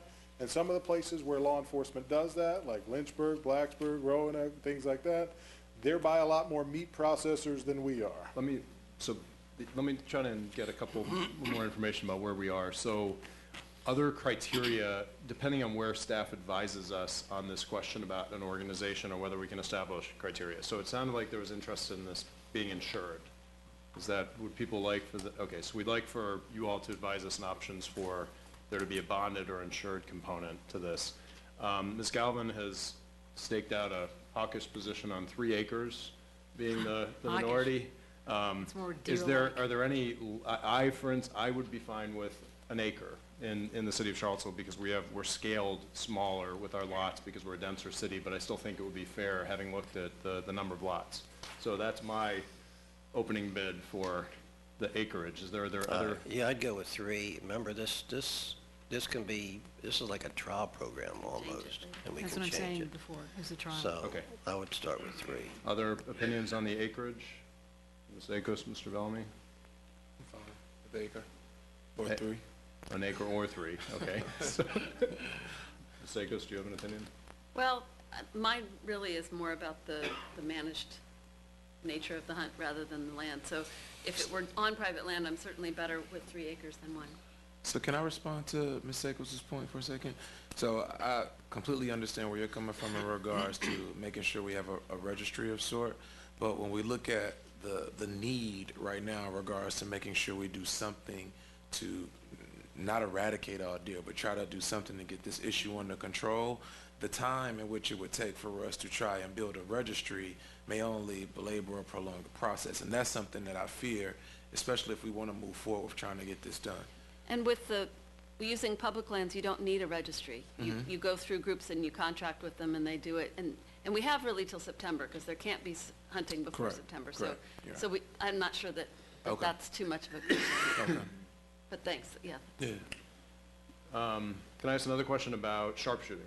Feelings about police with all the pros and cons that Mr. Murphy outlined, where is everybody on the question of police sharpshooting being part of this program? Yeah, I would not support police. That's a no? I would be fine with it. Yes? Yes. Yes? I would be fine. I'd also be willing to look at a contractor to do that, provided they were licensed to do so.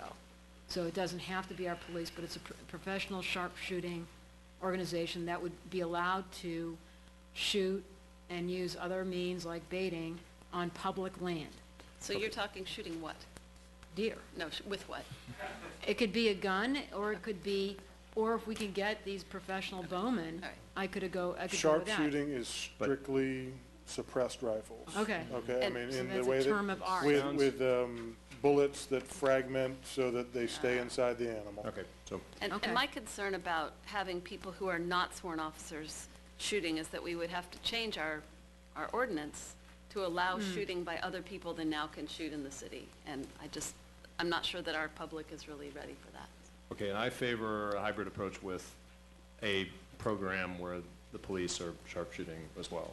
And as part I of would this. lean Although towards the police more than We'd like to be advised. I think, so it sounds to me, and so it sounds like there is a solid support for a 3-acre threshold, which we could change. I mean, that's, and for a hybrid approach where we have a robust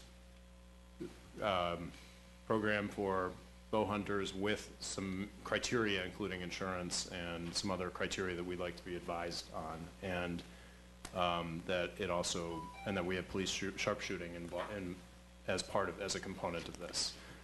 And then I would add the component of managed hunts on public lands, And then who bow does hunts, managed bow hunts? That's an additional, using the Fairfax County model.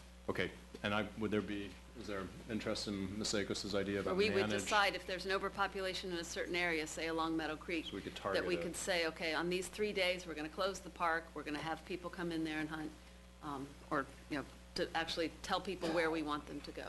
Yeah, Cool with that sounds Yeah, I reasonable. like that. I'm cool with that. I do too. Okay, It's a good idea. all right, are those pretty good?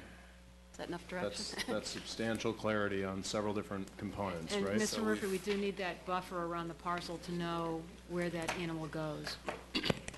Oh, yes, how I far would they say can that, go. I think that I was gonna add that as well. I think that from my individual conversations with everybody, Permissions. there's permissions, a clear, there's a lot of different examples, but a clear part of this program that would ensure that neighboring with a wounded animal, that's built in, and that the hunter probably has gotten permission from the neighboring property. Is everyone good with that? At least notification.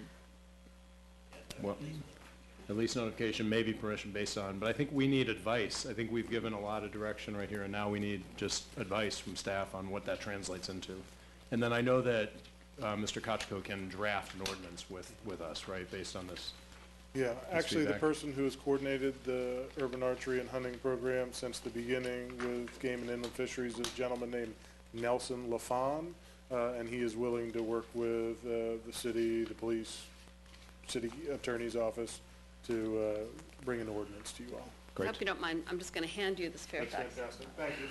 And I would just like to say we've heard from a fair number of people in the public who are really distressed at the idea of shooting deer.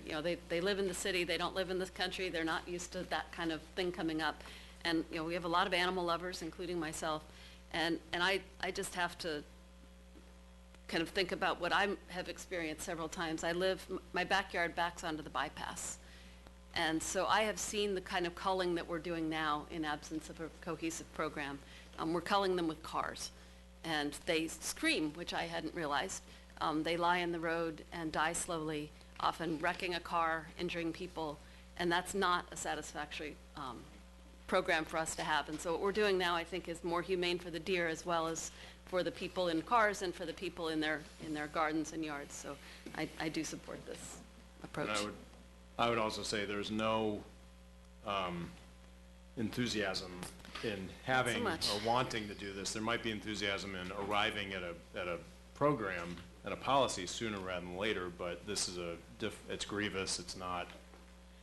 Nobody enjoys having to be faced with these options at all. But I totally say ditto to Mrs. Zakos's remarks. And I would just like to add that in the years that I know that Councilor Zakos and I have been on the council, it's been in the top 5 in terms of community concerns at every town hall meeting, multiple times coming to city council meetings.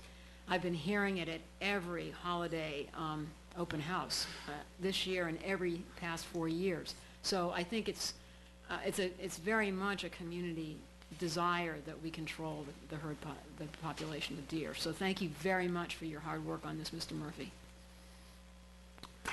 Thank you. Any further? Thank you very much. Finally. Okay. That's history for our city, right? It is. This has taken a long time to get here. Almost. Help is on the way. But we are a lot further than By we've September, been. we'll make history. Good job. Good job. All right. Yes, that is historic. All right, moving on to item number 4 on our agenda. This is an ordinance, Ragged Mountain Natural Area Rules of Use. This is the second of 2 readings. We have 20 minutes allocated on the agenda to this, which should... 15. There's only 15? Well... And maybe an extra 5 for may the be thing we an pulled off error the in my- consent agenda. Yeah, we may have, on the latest draft. We'll we usually take a break at 9 o'clock. We could push that a little bit, so hopefully. And Mr. Brian Daly will be presenting, the Director of Parks and Recreation.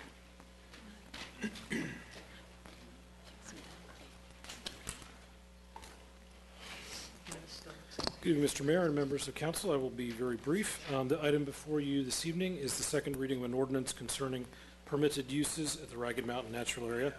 The first reading of the ordinance in a public hearing was held at your last meeting, December 5th, which followed the public master planning process that staff undertook for the last year regarding the uses at Ragged Mountain. Staff are here to answer any questions you may have at this point regarding the process or the item in front of you, and that's really all I have.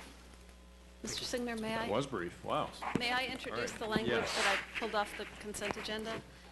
So, those of you who have read the agenda, we had a resolution for the actual kind of planning of where, the ordinance itself just says there will be mixed use. It doesn't say where and what. And so the resolution was really an attempt to kind of give some direction going forward as to what that would look like. And I've heard, and Councilor Galvin and I met with a couple of folks from the Parks and Recreation Board, that there was still a concern by people who had come to us petitioning not to have bicycles in the first place, and we heard from several today. But the main concern a lot of them had was that they be able to use the park on trails without bikes. And that if there were bikes in the park, that wasn't as much of a big deal as being able to get through the park without being run over by a bike. And so rather than having council, who are not professional trail planners, design exactly where the trails would go or exactly what use each trail would have, as we had kind of looked at doing in our previous resolution, what we have come up with as a kind of a compromise, really, that we think gets more at that position without kind of taking back the shared use approach. Anyway, so let me just read this real quickly, if you don't mind. So whereas a majority of council indicated their support for shared use of Ragged Mountain Natural Area that would permit bicycling as well as walking and jogging, and whereas council heard clearly the importance to the public of having some pedestrian-only trails where users do not have to share right-of-way with bicycles or runners, therefore be it resolved that the Charlottesville City Council hereby directs staff to amend the Ragged Mountain Draft Trail Use Plan to be in keeping with good trail planning practice that disperses faster-moving visitors away from the trailhead as quickly as possible according to the following principles. And so rather than doing an actual trail plan, we're actually saying according to these principles, that staff will come up with a trail plan. So separate trails shall be designated and constructed where needed to ensure that both pedestrian-only and multi-use bicycle, jogging, and walking trails may circumnavigate the reservoir separately, except in rare circumstances, such as on the floating bridge and the dam, and where challenging topography or sensitive environmental areas require co-location. So rather than one trail along the south side that we were hearing about that would be mixed use, it would not. It would be two trails. Multi-use trails will become available as, well, actually, I'm going to go ahead and read it as I presented it to all of you, and then I think Councilor Galvin has a possible modification to it. So 2, multi-use trails will become available as they are constructed where they do not already exist. Existing trails marked as pedestrian only on the map, dated 11/1/16, shall continue to be so until separate trails for the separate uses can be constructed. Construction of these trails shall be conducted using best practices to ensure environmental protection and safety. 3, a new planning map of use shall be developed within 6 months of this resolution and presented to council along with timeframes and benchmarks for implementation. And actually, I can go ahead and include part of what Councilor Galvin suggested, because I actually agree with it. That staff shall determine which type of trail is most appropriate for jogging, whether that would be the pedestrian trail or the bike allowing trail, and shall institute appropriate signage and direction as to whether runners may use pedestrian-only trails. And then be it further resolved that user satisfaction and trail quality will be measured yearly through on-site user surveys and inspections, and that upon the opening of the county park currently known as Hedgerow property, which will include mixed-use trails, the city will reevaluate the distribution ratio of shared uses in the Ragged Mountain Natural Area to determine if they are still appropriate. And Yes, ma'am. Ms. Sakos and Mayor Signer, I have a friendly amendment to Councilor Zakos' proposed resolution, and it would be that in item 1, under therefore be it resolved, that the word walking be deleted, walking that is within parentheses. And it's just occurred to me also that in the second whereas, the phrase "or runners" should also be deleted. Well, actually, I would argue that it should stay there because we did hear that, and so that's why we're asking staff to determine where they should be. Oh, I see. Then I retract that, but I do believe that to And take I'm fine away with the walking, taking out because walking. we do In want fact, to... I didn't read it out loud when I read it. So, We do want to make sure that staff has the latitude to make that judgment call as to where the jogging is appropriate. But That it will be somewhere, but it will whether be it's somewhere, only on the mixed-use trails or whether it's also on the pedestrian trails. But we are not opposed to dual-use trails, bike and jogging. Mr. Van Wyck? Well, this is the second substantial change from what the public has seen over the last couple months and from the first reading. So I have a question for the city attorney. Do we need 2 readings for these substantial changes? No, sir. It's a resolution which only requires 1 reading. I'm not changing the ordinance at all. It's providing direction to a draft trail map. Which is substantially different than what the public has seen before. It's actually stuff that we discussed, all of it, in our last meeting, and said that we wanted to have in a resolution. It just wasn't quite in there. Which was introduced at the very end of that meeting and then And in our discussion. put over to this meeting.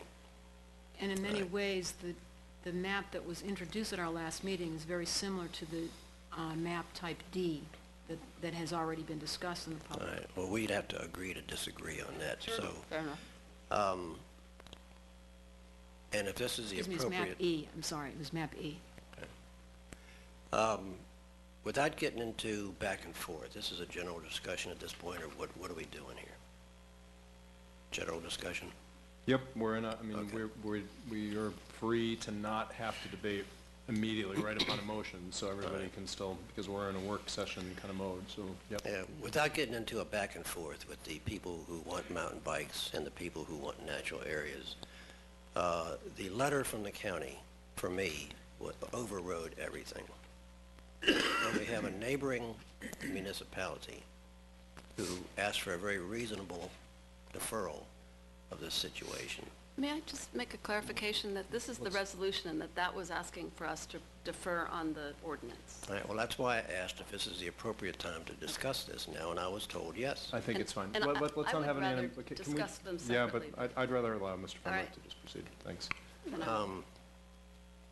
So that's where I come down. I mean, it's, to me, when a neighboring jurisdiction asks for a very simple deferral, especially in a situation where the Ragged Mountain Park, Ragged Mountain Natural Area is not going anywhere, to put this off in time to be respectful to that body, that's where I'm going to come down on this, is there is a difference of opinion, I understand, between the two legal staffs. To me, that's no justification not to respect the elected board of Albemarle County. So that's my bottom line, basically. I would like to make a comment, a general comment. We are kind of talking about I both have an some ordinance discussion about the ordinance. and a resolution as well at the same time. But no, that's fine. So I have a bit, Ms. Akers, would you like to make a response to? Well, I was just going to say that the ordinance is about whether or not we have shared use. The resolution is directing staff to determine how that would look. And it's not an action that's changing anything now. It's really just directing staff to design a plan. So I'm not sure which one we're arguing about. We'd vote on both of those Yes. separately in Yes. this proceeding right here. Yes. Okay. The one thing I would like to add too is, this is separate from the comment I'm about to make, but we have moved on from having, this is not a specific map that we would be passing with the resolution. That is a change. What Ms. Zakos is doing, and I want to praise you a little bit for your regulatory innovation, which comes, so principle-based regulation is different from prescriptive innovation. What we're doing, what's proposed here is like at the cutting edge of policymaking, where you provide principles to staff, and then you don't micromanage. You say, here's where we are, and you guys go and give us something. So principle-based regulations could oftentimes a very good way to go about things. It's one of the things they do with financial regulation and so on. So there were a couple of objections to passing a map specifically, which I was prepared to be responsive to, but this is different from that. So this is a significant change. I would like to say a comment about the issue with our colleagues in the county, because I think we are talking about both these together. We respect our colleagues in the county a great deal. They're our friends and our colleagues. As we saw at our last meeting, allowing mountain biking at Ragged Mountain is an issue about which very good people can disagree very strongly. We had, I think, 21 comments before it and 18 comments, 19, Mr. Bellamy was keeping track at the last one. 2119. I had to laugh at a letter to the editor a few days ago recently, which said that the three of us who supported opening the area last time did so because we have, quote, insular lives. I don't think we do. I don't think I do. I'm an ardent environmentalist. My wife and I hiked Ragged Mountain right before we got engaged a few years ago. We're frequently on other beautiful trails here. We're going to raise our boys to love and respect nature. There are sound arguments both for and against this change. For me, the arguments for the change outweigh the ones against it. I see this as an issue where inclusion is preferable to exclusion. I think the potential harm from biking has probably been somewhat overstated. I do understand the hope for secluded areas, but I believe the trail map plan based on these principles would address that concern and comes to a good compromise. So why are we acting now, to Mr. Fenwick's question? The county has had ample opportunity to share these policy concerns with us on this.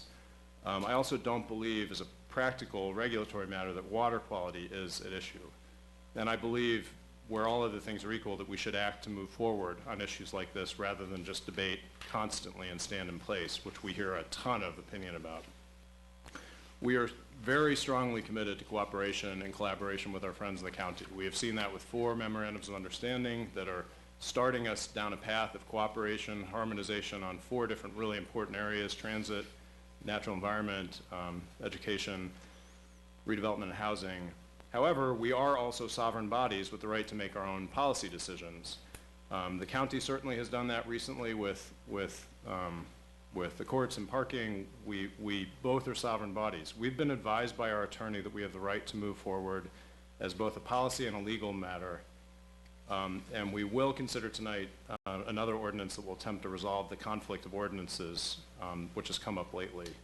And I trust that our friends and colleagues in the county will approach this matter judiciously and deliberatively as well. I have just a little to add to that. Mostly, I agree with what you said about putting off this decision. I think, although one member of the public who spoke said that the county had weighed in on this with us a while ago, this was the first I had heard of it, was this letter. So if they did, it was not to the council. And so the first reading on this matter was really a year ago when council voted to have mixed use.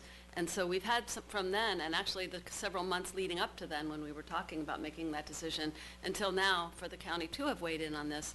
And the county Parks and Recreation Director, I assume, has weighed in on it. But more importantly, the letter that we got from the county specifically says that the reason that they're objecting is because they are responsible for overseeing water quality for their own water quality for their water system. And in Charlottesville and Albemarle County, the authority for doing that is through the Rivanna Water and Sewer Authority for both the city and the county. And the Rivanna Water and Sewer Authority, both the former director and now the current director, have both weighed in saying that there is no environmental problem with bicycles as far as water quality. It's perfectly safe for the water, that they don't have any worry about. Even if we had voted to have dogs there, that was not a concern. So I think that using their expert opinion, using the legal mechanism through which the county governs its water supply, I am very comfortable moving ahead on this. And Mayor Sidner, if I may make a comment before we vote on the motion and as amended that's on the floor. I just want to acknowledge the two members of the Parks and Rec Advisory Committee that Ms. Zakos and I met with on Friday, Mr. Hirschman and Ms. Hemingway, because it was in that conversation that the four of us began to realize that this was a principle-based issue that we were facing. That actually the map that was from November 1 didn't do justice to the issues at hand any more than the map that was presented dated December 6th. And it was out of that conversation that we came up to the understanding that it was a principle-based issue. And Ms. Zakos was the one that volunteered to do the writing over the weekend, which I heartily thank. And I do also want to make sure that we acknowledge the work of also the people that build our trails, including the Charlottesville Area Mountain Bike Club and the Rivanna Trail Foundation, because they have been real strong advocates. And in an email today from Mr. Daly, it was very well acknowledged that they are the ones that assist with building the trails and making sure that there is no erosion. What causes erosion is a badly built trail. It isn't what's on it, it's how it's built. And so we have some of the best people in the area who are willing to roll up their sleeves and work with our staff to do so. So I think this has been a very good situation overall. I know this will not appease those that want only this to be a natural area. This is actually a park around a reservoir, and we will be very sensitive to the natural areas around it. So thank you for that. And I'm ready to vote. All right, I'd like to make a final statement. I understand what y'all are saying. I've heard it over the past year. But what I hear is a dismissal of the County of Albemarle's letter from the Board of Supervisors based on technicalities. I would rather not build our relationship with the County of Albemarle based on technicalities. I would like to base it on respect. And if they had a request, a reasonable request, personally, I would grant it. So I make a motion that the council adopt the resolution as amended and read today. Is there a second? Second. Further discussion, comments? I'll make one comment. This is done with utmost respect for our colleagues in the county. We just have a disagreement, and we've been advised by our attorney that we that were within our rights, and I've communicated amply about these factors with my counterpart in the county in advance of them. So received the letter, got notice of that beforehand, communicated with Chair Palmer multiple times, trying to be extremely collegial. We talk frequently about many of these matters. I do, with a number of the other members of the board, and we have utmost respect for them. We just disagree on this, as we, as they did with us on some components of the courts. And it doesn't mean that we're not all friendly and great colleagues, and but there is tremendous, complete respect from at least me, and I think all of us toward them. So I think it's important to note that while we may disagree on several different things, even this council disagrees on certain things, and that's fine. The respect is always there in regards to our colleagues in the county, specifically for those who made it over from the county tonight. Thank you all for coming. But I also think that we have an obligation, and I actually disagree with some of my colleagues in regards to some methods moving forward in regards to Ragged Mountain. I do think that it looks as if the votes are already there in terms of moving forward, and that's fine. But I think it is important for us to find some form of compromise in some shape, form, or fashion for those individuals who still believe in which they want a peaceful, quiet place in which they can walk without biking. And I'm not saying that we're not finding that, but I just think that we need to make sure that we do all that we can to do what's best for everyone. And I know that we're all committed to doing so. So I want to make sure that the public knows that, and that, again, we do our best and put our best foot forward to continue to move so in that spirit. I'll make one more comment, which I'm hoping that when we read the resolution, that it will clarify that we are absolutely committed to that precise compromise, which is areas for both parties. So, we're ready for a vote on the ordinance. On the resolution. On the resolution, I'm sorry, we're doing, right. Which is the direction to staff, Because we already did. to come back with a plan within 6 months. We have not yet done the. We have not done, so we're doing the But since the this was in resolution the first, agenda because that was in earlier, the agenda yeah. first. Okay, so we're voting now on the resolution. Okay, all in favor?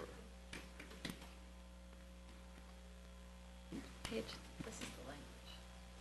Okay, that carries 3-2. Oops. All right.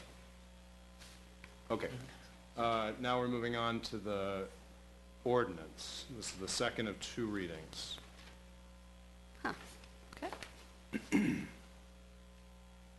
Any,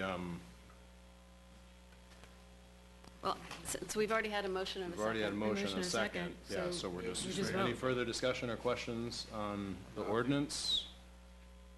Okay, what? Okay, all in favor? All right, that carries 3-2 as well. All right. So I just wanted to mention, we got an email today from our attorney who just noted that it would be helpful at this point to have a motion, and I would like to make another motion about the Ragged Mountain. And I will continue to call it natural area. It's not a wilderness area, but it's still a natural area. So I move that City Council request that the Albemarle County Board of Supervisors amend Albemarle County Code Section 11303, Ragged Mountain Reservoir, to delete obsolete references to the upper and lower reservoirs, to delete language that purports to give Rivanna Water and Sewer Authority exclusive control over certain activities in the city-owned Ragged Mountain Natural Area and Reservoir, and to prohibit only those activities that are specifically found to pose a threat of pollution to the Ragged Mountain Reservoir that is dangerous to the health or lives of persons residing in the county. I second that motion. Discussion or questions? So we're going to pass an ordinance on the County of Albemarle to pass an ordinance? Is that what you're going to do? We're requesting. You're requesting?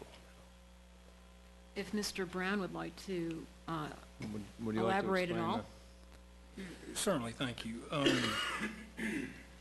This is property, and this is an area where both jurisdictions have defined areas of authority. The County of Albemarle certainly has zoning authority over the Ragged Mountain Natural Area and Reservoir. For that reason, when the proposed rules were first sent to the county in the summer of 2015, one of the first things we did was to verify that the natural areas use as a public park was permissible under their zoning ordinance, and we got confirmation of that. The County of Albemarle also has the authority to prevent pollution that threatens the life or health of their residents when the pollution is to the public water supply. In reading the ordinance, a couple of things stood out which I highlighted in the motion I suggested to council. Number one, there are numerous references to the upper and lower reservoir. We don't have an upper and lower reservoir anymore. Since the expansion, we have one reservoir. Perhaps most disturbing, the county ordinance purports to give the Ravenna Water and Sewer Authority certain authority or certain decision-making ability over the city's property. As an example, fires are prohibited in the Ragged Mountain Natural Area unless they are required and approved by the Ravenna Water and Sewer Authority. Well, I would like to think the city would have some say-so in that. And thirdly, and most important, I think, is the county ordinance does not mention biking. It authorizes certain activities, and those are fishing, hiking, bird watching, and picnicking. I think there is a litany of additional activities which are innocuous, which do not pose a threat to the pollution of the reservoir, which should be within the city's jurisdiction to regulate as recreational uses. So I think, and certainly the chair of the Board of Supervisors made an excellent point that we should strive to have consistent ordinances. And so for that reason, I suggested that they consider taking a look at their ordinance to see if they think any changes are appropriate.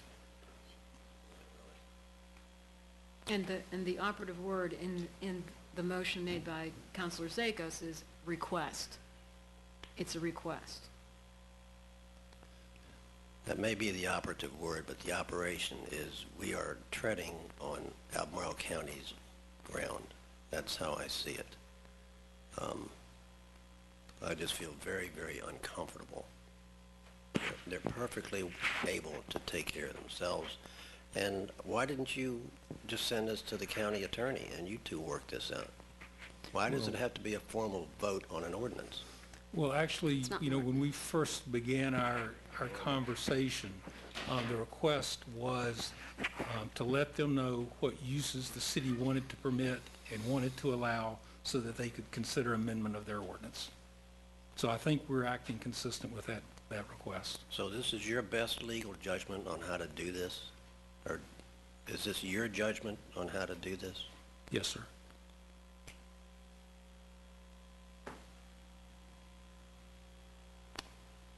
Okay, and I would just add into this discussion, we entertained a request from the county, which was a letter from them. I would say that just, it occurred to me while this debate was going on, I think that I would have received that letter, and I communicated this to them kind of sub rosa, but if it hadn't had the word indefinitely, it said, we request that you delay this matter indefinitely, which to me is a very different request in this two bodies working with one another.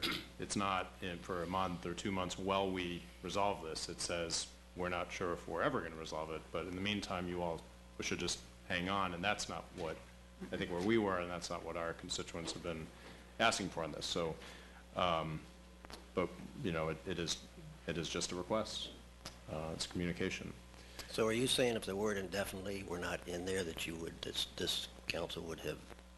I'm just giving that as one factor. We already voted. I'm just giving it as one factor for me as one counselor. But that I think it bears on this discussion and the topic that Mr. Fenwick has opened about a body requesting something of another body. Any further discussion on this? Okay, I think we're ready for a vote. It's properly framed and seconded. Okay, all in favor? Okay, that carries 3-2 as well. All right, ready to take a break? Yes. All right. Yes. Let's take it all the way until 9:15. That is going to be 3 minutes over our normal break time. So you All have right. 8 minutes to be back in your seats, everyone.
Turn the mics. Oh, Thank yep, we're on. There we go. Thanks, Mayor Signer. Two really quick announcements. One, just want to make sure that everybody is aware that City Hall will be closed on Monday, December 26th, in addition to Monday, January 2nd. And also, we got this announcement for the curbside Christmas tree collection. Charlottesville curbside Christmas tree pickup will be the week of January 9th, 2017. Trees need to be at the curbside at 7 a.m. Shortly after the curbside pickup, the city and Albemarle County Park crews will join forces and chip an estimated 2,200 trees at Darden Tow Park. Decorations, stands, and nails must be removed from trees. Please, no yard waste. Free mulch from the recycled trees will be available starting February 1st, 2017 at Darden Tow Park. So there we are for community and city-county collaboration. Some of us haven't even put our trees up yet. It's sitting out in the yard yet. Don't tell anyone else that. But we keep it up until Epiphany, so. And while are we almost up? I want to just, I think they probably have left right now, but we had two of our colleagues in the county actually with us for the prior portion. I just wanted to thank them for having been with us. Diantha McKeel and Rick Randolph were here in the chamber with us, so our counterparts in the Board of Supervisors. And are we good? Okay. All right, we're going to move on to the second to last item on the agenda, which is the Blue Ribbon Commission final report. We have allocated 60 minutes for this item on our agenda. We may not go that long, but we may. And we have Don Gathers, who is the chair of the Blue Ribbon Commission, and John Mason, the vice chair, who will be presenting to us. And we may, I guess we'll just receive the report from here. Here, I can slide back and you can slide into my slot. Good evening, Mr. Mayor, Mr. Jones, Mr. Brown, and council persons. Want to make sure that I take a moment to tell you all thank you for this opportunity, not only from myself, but from the other commissioners. This has been a very, very long, very arduous, and very daunting task. And you all have a very comprehensive report that is some 328 pages, including the appendices. For the public, that is available online. If you want to make arrangements with the city, I believe that they can arrange to get that or have that available for you at City Hall. We have a PowerPoint presentation. Hopefully you all have the document with you so that we can just go through it slowly, item by item. Some background. Back in May, the council and the mayor created an ad hoc Blue Ribbon Commission to address the questions and concerns brought before council regarding race memorials and public spaces in Charlottesville. Commission members were appointed after an application process, and we were charged with providing council with options for telling the full story and full narrative of Charlottesville's history of race relations and for attempting to change the city's narrative through our public spaces. Discussion centered on the commission removing or adding context to existing Confederate statues, augmenting the slave auction block at Court Square, completing the Daughters of Zion Cemetery, providing a further narrative for the Vinegar Hill community, highlighting and linking existing historic spaces such as Tonsler House and the Drury Brown Memorial Bridge, designing a new memorial to African American civil rights leaders, or any additional opportunities within the city to enhance a holistic reflection of our history. Further, we were tasked to amply engage with the Charlottesville and Albemarle community through public hearings and forums to evaluate and advise council on the full range of options within the mission, to coordinate with the city's attorney's office to provide full legal review of options, to identify and communicate with other efforts underway relating to this mission.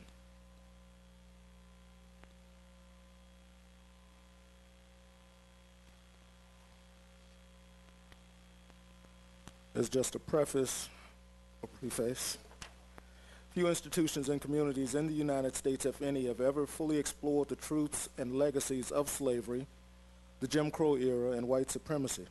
Charlottesville is truly no exception. Many of the ways in which our history is presented in monuments, memorials, and history books do more to hide these wrongs, to justify them, and to even glorify them than to reveal them. Across the nation, institutions and communities struggle over whether and how to take action on these issues. Public meetings and rallies see intimidating confrontations, threats and anger that verge on the occasional cross into violence. Even when attempting to balance change occurs, such as the placement of a statue of Arthur Ashe in Richmond, the change rarely connects our difficult history to contemporary issues of race and inequity.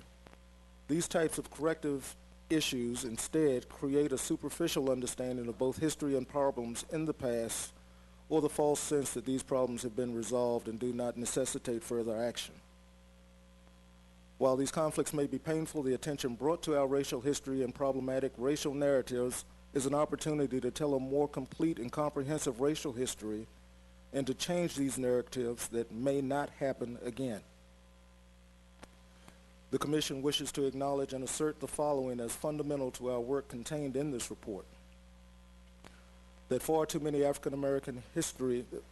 often African American history has been ignored, silenced, or suppressed. That far too often our public spaces and histories have also been ignored, silenced, or suppressed to the story of white supremacy and the unimaginable harms done under that cause. That the narratives that support white supremacy that began as long ago as 1619 in Virginia, although challenged by many, continue in various forms today. That the impacts of these narratives today are evidenced around us in the loss of African American population and in racial disparities involving health, employment, family wealth, public safety, education, and more.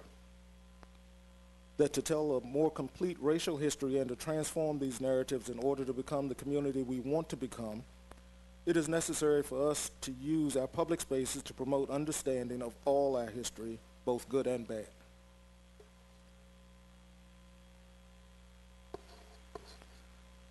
Some of the places identified in this study included cemeteries, parks, monuments, a slave auction block, houses, churches, schools, and other sites located throughout Charlottesville. While many of these historic places have been recognized through markers, plaques, or other designation, they are often overshadowed by the city's dominant historic narratives focused on Thomas Jefferson and the World Heritage Site associated with him, Monticello, and UVA's Academic Village, and by the Paul Goodloe McIntyre legacy of monuments that depict Meriwether Lewis, William Clark, Robert E. Lee, and Thomas Stonewall Jackson. This report then offers a range of recommendations addressing many of these sites and structures. Some recommendations may be relatively easy and inexpensive to achieve, and others may be more costly and difficult. However, the cost and work associated with each recommendation should not imply anything about its importance. There may be strong symbolic importance associated with even the smallest of the changes recommended in this report. Please note that many of the Commission's recommendations are conceptual in nature and are provided for planning purposes. Supplemental planning and design will be required to implement many of these options. The Commission impaneled included Commission members Mr. Melvin Burris, Ms. Andrea Douglas, Mr. Frank Dukes, initially Mr. Gordon Fields, who had to step down for personal reasons and was replaced by Ms. Susan Lewis, Rachel Lloyd, John Mason, Margaret O'Brien, Jane Smith, and myself.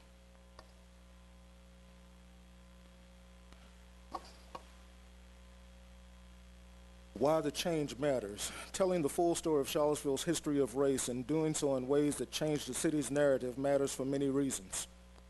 Certainly a community that admits to the distortions and omissions of history that begins an effort to be honest about that history and that demonstrates truth-seeking and truth-telling as public virtues provides an example that goes beyond the meaning of that history alone. But there's a greater purpose to the charge than merely realizing the truths about our racialized past. For our past and the way we understand our past continues to shape our present. The way we understand our history is linked to the ways we explain and live in our world, our narratives, and our failures to confront these faulty narratives have kept us trapped in desperately unjust systems. Learning our history, and just as importantly, understanding the power of the narratives that have emerged from this history, help us understand much. How do we break the chain, the oppressive chain of racist transmission? An honest confrontation with our history seems to me the best place to start.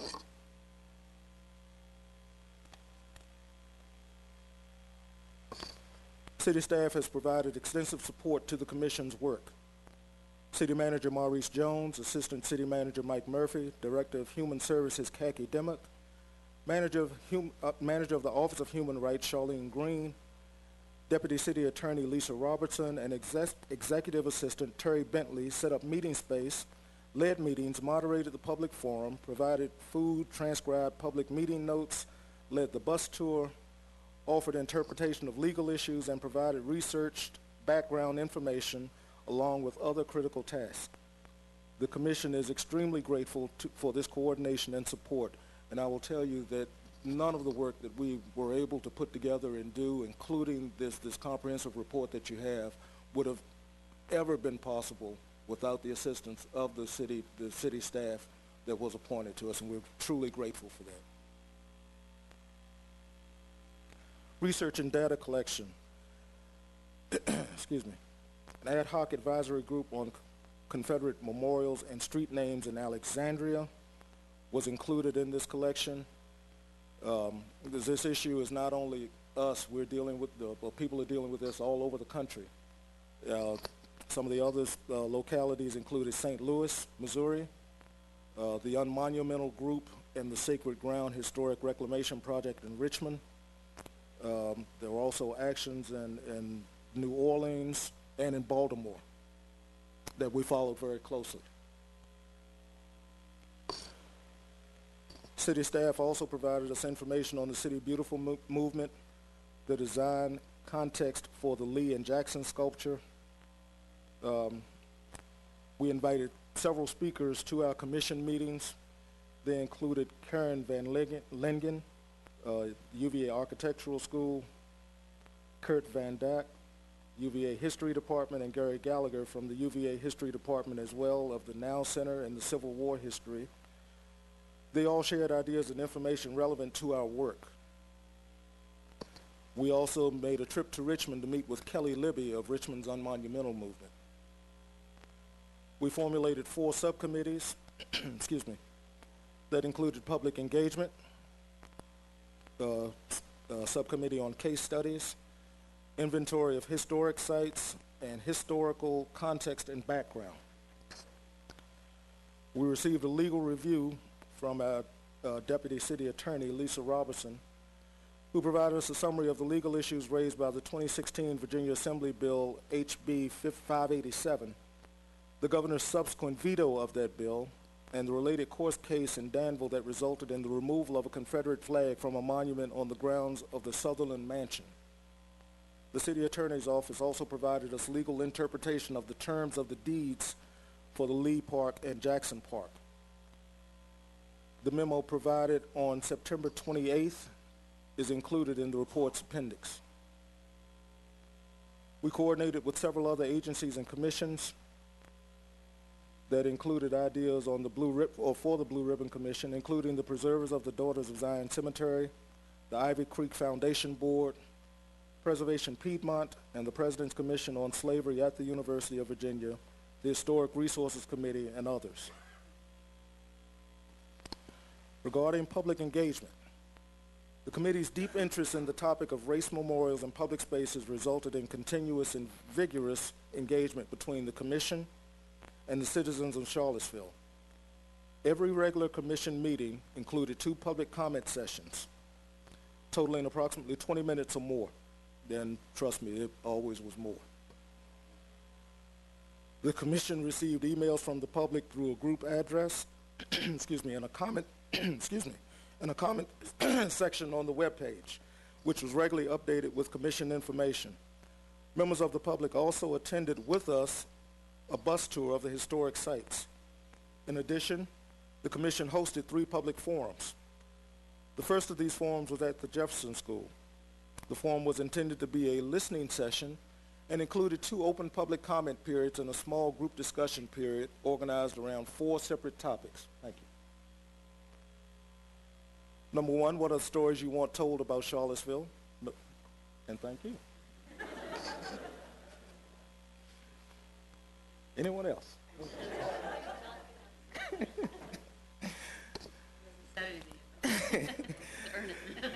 Number 2, what places need to be memorialized that are not being memorialized sufficiently? And who are some of our hidden heroes from Charlottesville? Number 3, what does the statue of Stonewall Jackson mean to you? What would you like to see happen in that location? And number 4, what does the statue of Robert E. Lee mean to you, and what would you like to see happen in that location? Approximately 150 people attended that first forum. The attendees were divided into 8 separate groups for the discussion topics. The comments and ideas shared during this discussion period are appended in this report. Members of the public spoke for and against removing the Lee and Jackson statues. Although a preponderance of speakers recommended retaining the statues and monuments and adding new interpretive information that recontextualizes them for contemporary times. The small group discussions revealed a powerful desire within the community to publicly interpret the city's full racial history through an inclusive and complete approach that proclaims our hidden stories, places, and heroes. Members of the public focused primarily on the city's African American history, but also expressed an interest in the region's Native American history and working labor history. The second forum took place at Beaufort Middle School.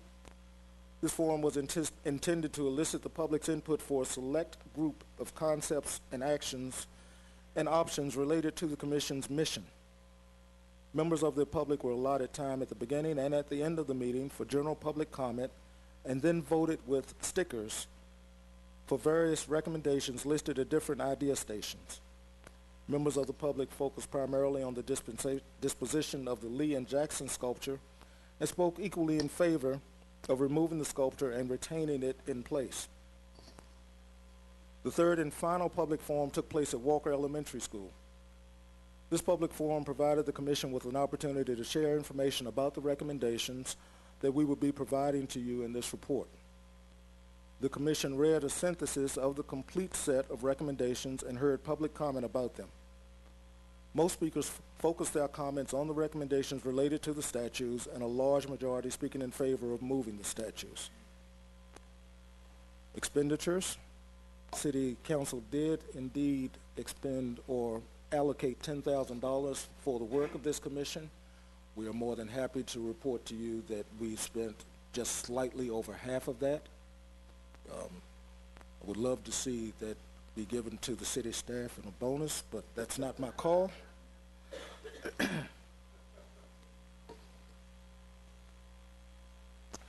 And now we'll get into some of the options that we, or charges that we actually dealt with individually throughout the process. The first one being the Court Square slave auction block. Under options considered, members of the public strongly supported the memorialization of those who suffered enslavement during Charlottesville and Albemarle's antebellum era, particularly when it became known that more than half of the county's population was enslaved during the Civil War years. Two options gained support during the process. Number one, replace the current plaque with a new plaque that is legible.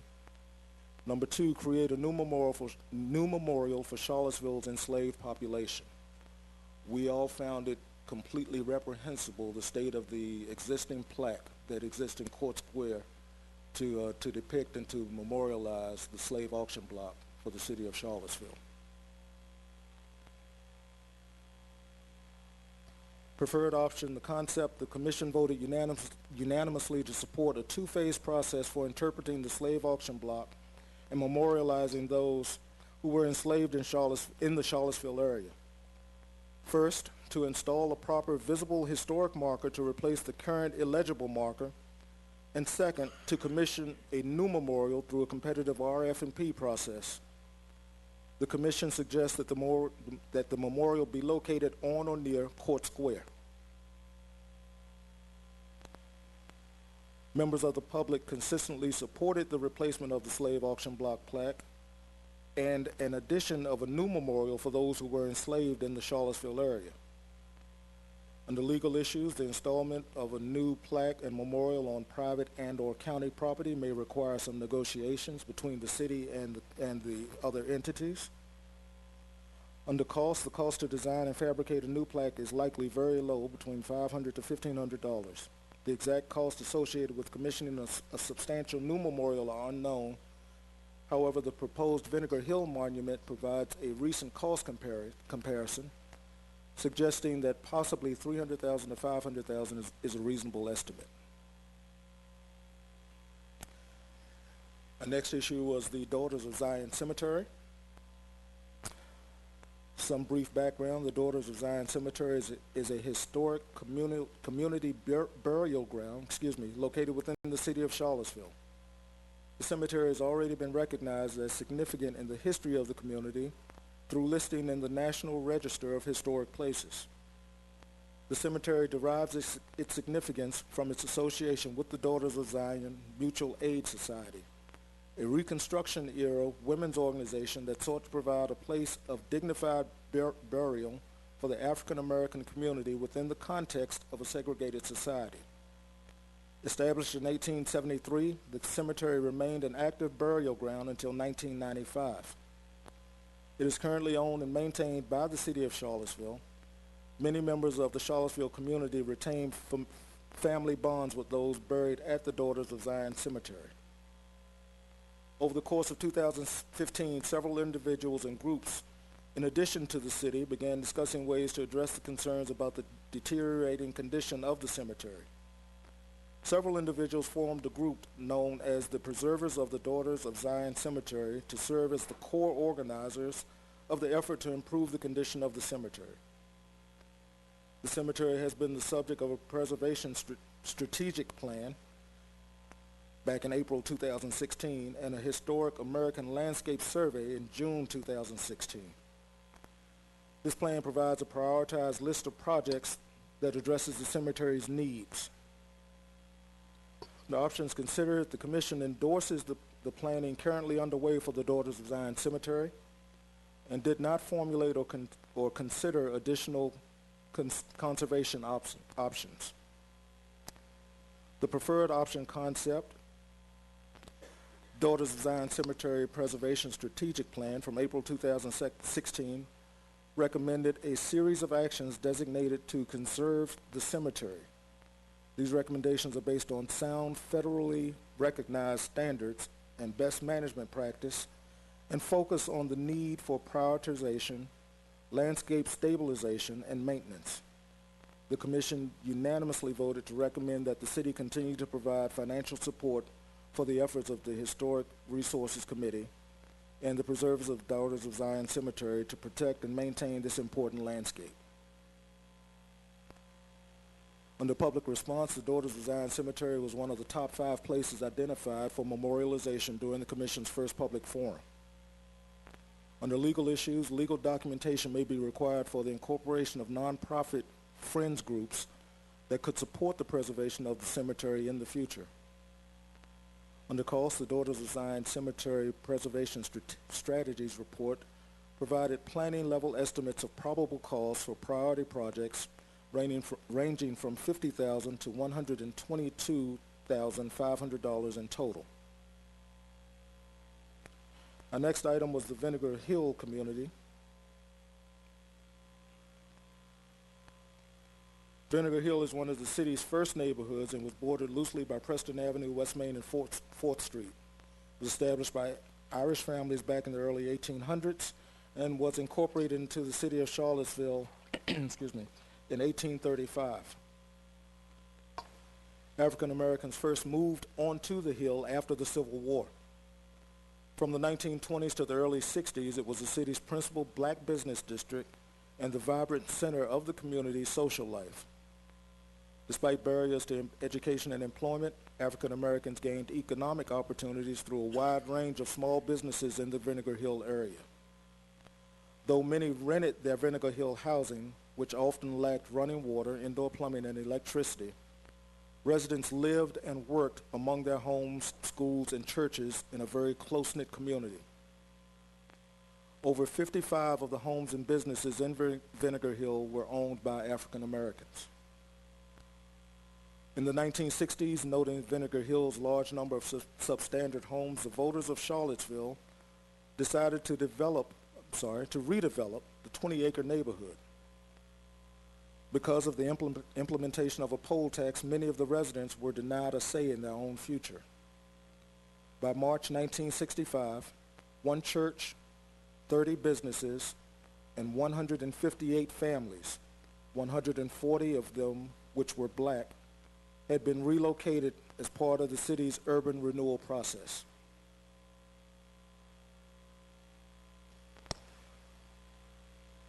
The Commission's preferred option concept, the Commission voted unanimously to recommend that the city provide financial assistance for the completion of the proposed Vinegar Hill Park or Plaza.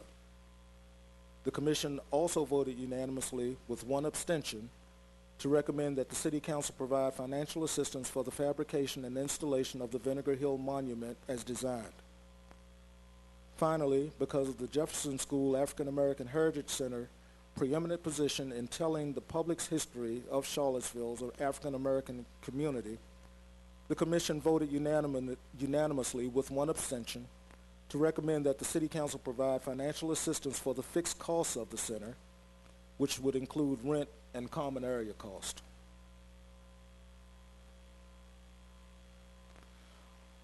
Public response. Many members of the public have expressed a strong interest in telling the history of Charlottesville's lost African American neighborhoods. We could come across no legal issues that anyone could fathom. Under cost, the new Vinegar Hill Park signs are estimated to cost approximately $5,000 to $10,000. The fabrication and installation of the Vinegar Hill Monument is estimated to cost $320,000, a portion of which the city has already committed to funding. The memorial also has a $100,000 matching grant from the NEA. Our next item is highlighting and linking historic places. The historic sites inventory process identified over 70 places associated with the important aspects of the city's African American history, as well as sites associated with the Native American and labor history. The inventory is appended in this report. These places include cemeteries, neighborhoods, schools, churches, and other buildings, such as houses or businesses, roads and bridges, parks, memorialized lost sites, and lost sites with no memorialization. While many of these sites are well documented, interpreted, or protected, many others are not. The preferred option concept from the Commission voted unanimously to recommend two concepts. Number one, to applaud first the Bridge Builders Committee work to improve the visibility and appearance of the Drury Brown Memorial Bridge, and to encourage Council's continued support of these efforts, including the inclusion of the bridge builders' work in the Main Street design process. And number two, to recommend that Council provide financial and planning support for historic resources surveys of African American, Native American, and local labor neighborhoods and sites seeking National Register listing and zoning. Legal issues are likely none, although zoning and design concepts can possibly impact property values. And the cost associated with historic resources surveys will vary based on the size of the areas. Costs for any changes or enhancements in the design of the bridge may be estimated based on schemes provided through the West Street schematic design plans. Under the place names option, under place names, options considered, The commission discussed options for naming and/or renaming public places and features and agreed to avoid renaming current places with the exception of the Lee and Jackson Parks as described earlier in the report. The commission understands that there is a city policy that governs the names of new features.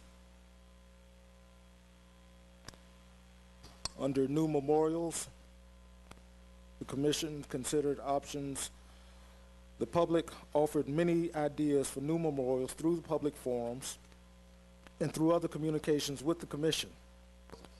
Suggestions included hidden heroes and other people and communities significant to the history of Charlottesville, such as the enslaved workers at UVA, lost neighborhoods such as Gospel Hill, Isabella and William Gibbons, Queen Charlotte, who is Charlottesville's namesake with African ancestry, Peter Fawcett, Julian Bond, Eugene Williams, Sally Hemings, Rebecca McGinnis, local Native Americans, and the Greers of Ivory Creek, Shadrach Battles, and many others. The commission noted these suggestions, but also expressed a belief that the other two new monuments recommended for Charlottesville, the Vinegar Hill Monument and a memorial to those enslaved in the Charlottesville area, will be substantial new additions to the city's public art collection and will require equally substantial financial commitment. The commission also noted the ability of other types of public art to convey more complex information than is possible with memorials to individuals. The preferred option concept, the commission unanimously recommended that the city not pursue the addition of other new monuments to specific individuals at the writing of this report. The commission recommends that the city explore other ways to recognize the city's leaders and hidden heroes and invest in other creative ways to memorialize the full story of race in this community's history, including but not limited to new murals. The commission identified several additional opportunities to enhance a holistic reflection of our history. These focus primarily on programming and education. The commission chose 6 options that received unanimous votes. Number 1, recommend City Council sponsor research on the history of Charlottesville together with the African American Heritage Center, UVA, Albemarle Charlottesville Historical Society, among others, which may provide the basis for a new, more comprehensive story of the city. Number 2, encourage the Charlottesville City School Board to ensure that the curriculum creates an opportunity for all students to learn the fuller history of our community, including the difficult history of slavery and racism. This resolution also supports the teacher education required to carry out an effective educational program in local history. Number 3, we encourage the Charlottesville City School Board to ensure that courses in African American and Native American history are taught in local schools on a continual basis. Number 4, support the ongoing efforts of the African American Heritage Center to develop curricula related to our complete history and encourage all the institutions that hold that history, the history of Charlottesville, including the Albemarle County Historical Society and the University of Virginia, to be part of that development. Number 5, we urge the city to participate in the Equal Justice Initiative Memorial to Peace and Justice by retrieving the memorial marking the lynching of John Henry James and displaying it locally as a commitment to confronting the truth and terror of white supremacy in the Jim Crow era. And number 6, we recommend designating March 3rd as either Liberation Day or Freedom Day in an annual commemoration from March 3rd, 1865.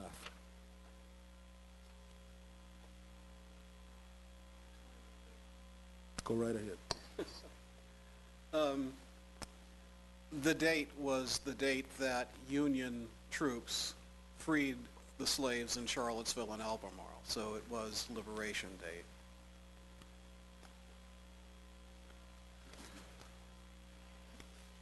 And now to the meat of the matter. Recommendations on Lee Park and the Robert E. Lee sculpture. Just a brief background philanthropist Paul Goodloe McIntyre donated the Robert E. Lee sculpture to the city of Charlottesville in 1924. The sculpture was the second of 4 given by McIntyre to the city and university between the years 1919 and 1924.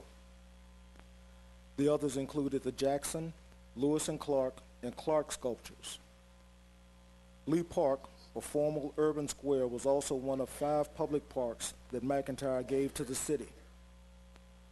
The sculpture, a heroic-sized sculpture of Lee and his horse Traveler, is located in the center of the park. Conceived by sculptor Henry Schrady, the initial models for the sculpture exhibited a strong vitality and conceptual tension. After Schrady's untimely death, Italian artist Leo Lentelli completed the bronze sculpture, although in a manner that did not fulfill the original vision of meaning of the work. The Lee and Jackson statues embodied the lost cause interpretation of the Civil War, which romanticized the Confederate past and suppressed the horrors of slavery and slavery's role as the fundamental cause of the war, while affirming the enduring role of white supremacy. The lost cause interpretation was a key element in the ideology justification of the disenfranchisement of African American voters and the segregation of African Americans in virtually all walks of life, including employment, education, housing, health care, and public accommodations. In March 2016, City Council received a petition to remove the Lee sculpture from the park and to rename the park in recognition of the sculpture's troubling symbolism in the city. The options considered, as the statues now stand, there is nothing that indicates any challenge to the values of the lost cause and white supremacy that they represented when they were erected and that they continue to represent to many people today. The Commission suggests that the Lee and Jackson statues belong in no public space unless their history as symbols of white supremacy is revealed and their respective parks transformed in ways that promote both freedom and equity in our community. The Commission therefore considered multiple options, including removal entirely from public view. After months of presentation, public comment, and discussion, 2 primary options for the Lee sculpture emerged as the best ways of meeting our charge. These included, number 1, moving the sculpture to McIntyre Park and confronting its history there in a new context, or number 2, confronting the sculpture in place by redesigning and transforming Lee Park. The work for either option may be accomplished through a design competition, the commission of new public art, or a standard request for proposal, the RFP process. The Commission did not identify specific park designs, treatment for the sculpture, new art, or new interpretive narratives as a part of the option development process. Instead, the Commission identified a list of basic concepts, parameters, opportunities, and constraints for each option in the hopes that these ideas will assist Council in their decision. Under the relocate option suggests moving the Lee sculpture to an unspecified site within McIntyre Park. Interpretive information and design setting would accompany the sculpture at its new location to help transform our understanding of its meaning. Lee Park would be renamed and redesigned to reflect its history and to maintain its use as a central public gathering space in downtown Charlottesville. City staff confirmed that the master plan for McIntyre Park included potential locations for public art. However, the Commission cautions that the site selection for the sculpture must be undertaken with great care in order to establish an appropriate context for the art.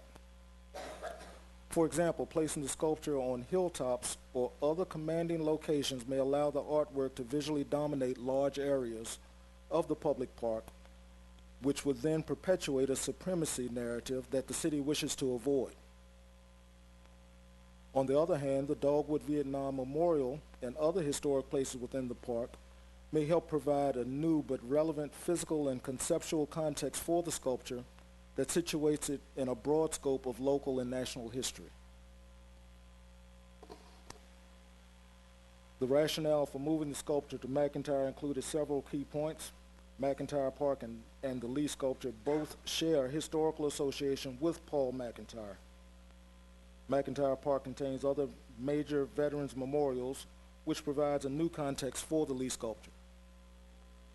McIntyre Park is a larger landscape that would not necessarily be dominated by the monumental scale of the Lee sculpture, depending on the site selected for the sculpture.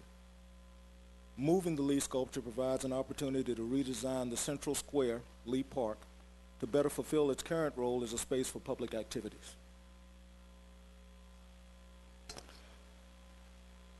We then move to the transform in place option. The transform in place option focused on the historic significance of the sculpture and its unique ability to convey an important, although difficult and complex story about Charlottesville's past and its legacy today.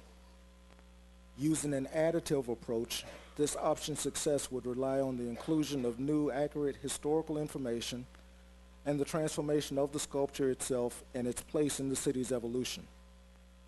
The Commission believes the revision needs to be done clearly, unambiguously, and on at least the same scale as the statue exists now, such as by lowering, covering, decentering, or otherwise indicating the rejection of the Jim Crow era narratives that dominated when the statue was erected.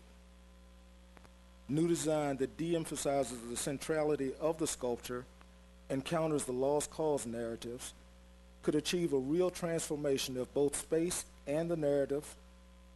Could provide a real transformation of both the space and the narrative. Council may wish to consider the desired future use of the park as part of those deliberations. For example, major transformation of the entire park landscape to accommodate an interpretive program may limit the park's use for other public functions, such as festivals. Other equally but powerful and smaller scale transformations of the sculpture's immediate context could address the need to challenge the meaning of the sculpture while also preserving the full spectrum of current programming within the park. Please note, commissioners also did recommend renaming the park. The rationale for transforming the Lee sculpture in place included several key points. Retaining the sculpture in the park provides an opportunity to tell the complete story, both good and bad, about Charlottesville's past, and enables the city to confront the Jim Crow era narratives of the sculpture and park in the public place where its prominence was and is obvious. The Lee sculpture is a significant work of public art located in the authentic historic fabric of downtown Charlottesville. This transformation may also create new interest and uses for the park. Significant transformation of Civil War hero and Jim Crow era monuments has never been done. To do so in Charlottesville would be of national and global interest and could serve to inspire many other communities to take action.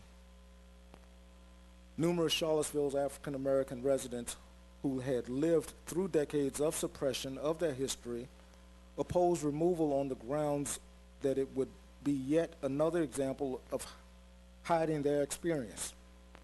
For them, transforming the statues in place forces remembrance of the dominance of slavery and Jim Crow white supremacy. Transforming the sculpture in place may be a less costly solution, freeing up funds for other worthy causes. Some commission members did express concerns about this option, noting that the Lee sculpture physically dominates Lee Park through its central location and size, which could complicate the efforts to successfully transform the space. Also, no matter how dramatic the changes, any visible evidence of the statues may be insufficient to transform the park into a welcoming place for all. The preferred option concepts, the commission deliberated and voted on the two primary sculpture options in a two-step process. Actually, it was three.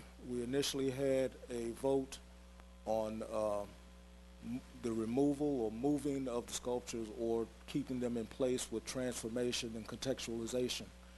That initial vote early in November was 6-3 to keep them in place. Later in the month, during one of our final work session, another vote was had on the sculptures, and this is where it gets a little dicey and a little foggy for you all, I'm sure. The commission voted 7-2 to move the Lee sculpture to McIntyre Park. We then had a subsequent vote where the commission voted 5-4 to retain the sculpture in the park and to transform it in place. How you all read or interpret that, I have absolutely no idea. Well, let me say that that was intended to give you two options. So we voted on two options separately, but with the goal of presenting you with two options. So it wasn't a mistake. No, didn't indicate it was a mistake. And it wasn't fuzzy. It was intentional to offer you the two options for your deliberation. Okay.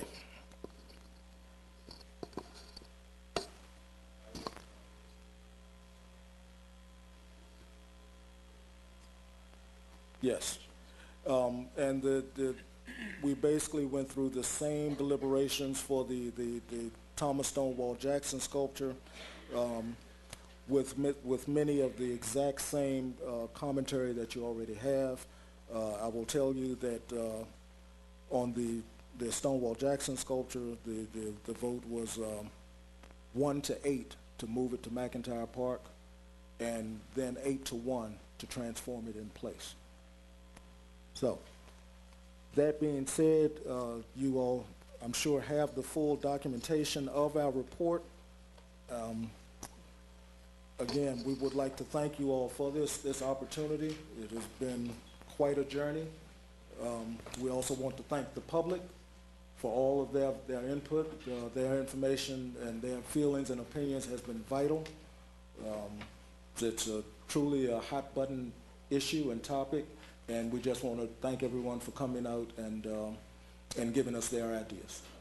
And we're open to any questions. The entire commission is here tonight, so if you have any questions, I'm sure someone will jump up with an answer. And if maybe we could get the Thank you. lights back on. Mr. Mayor?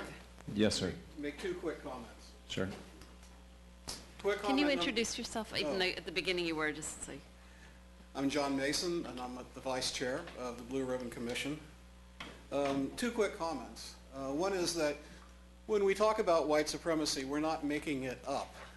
At the time of the Civil War, the Confederacy was very clear that white supremacy was one of the things that they were fighting for. They used that phrase, "We are not inventing it." It's all over the historical record. It's in the documents of secession. It's in the speeches made by Alexander Stephens, the Vice President of the Confederacy. We're not making it up. And white supremacy stayed a very common phrase that was in use by white Virginians, politicians and non-politicians, all the way through the period that we're interested in, from the Civil War to the 1920s. People were not ashamed of it. Now, their descendants are afraid of the language that their ancestors used, but their ancestors were very clear that they were interested in maintaining white supremacy. Second thing I want to say is that you asked us to change the narrative of Charlottesville's history. And one of the things that we recommending that you do is to create a little holiday that would be called Liberation Day or Freedom Day. You know, one of the things that distorts our history is that people think that the arrival of Union troops in Charlottesville was a tragedy. And yet, for the majority of the people in Charlottesville and Albemarle, the arrival of Union troops was the Jubilee. It was freedom. It was to be celebrated. So it's a small thing that we're asking you to do, is to designate a day. But it's a key moment in changing the perspective that we view our history, that the arrival of Union troops, far from being a tragedy, is actually something to be celebrated. Okay.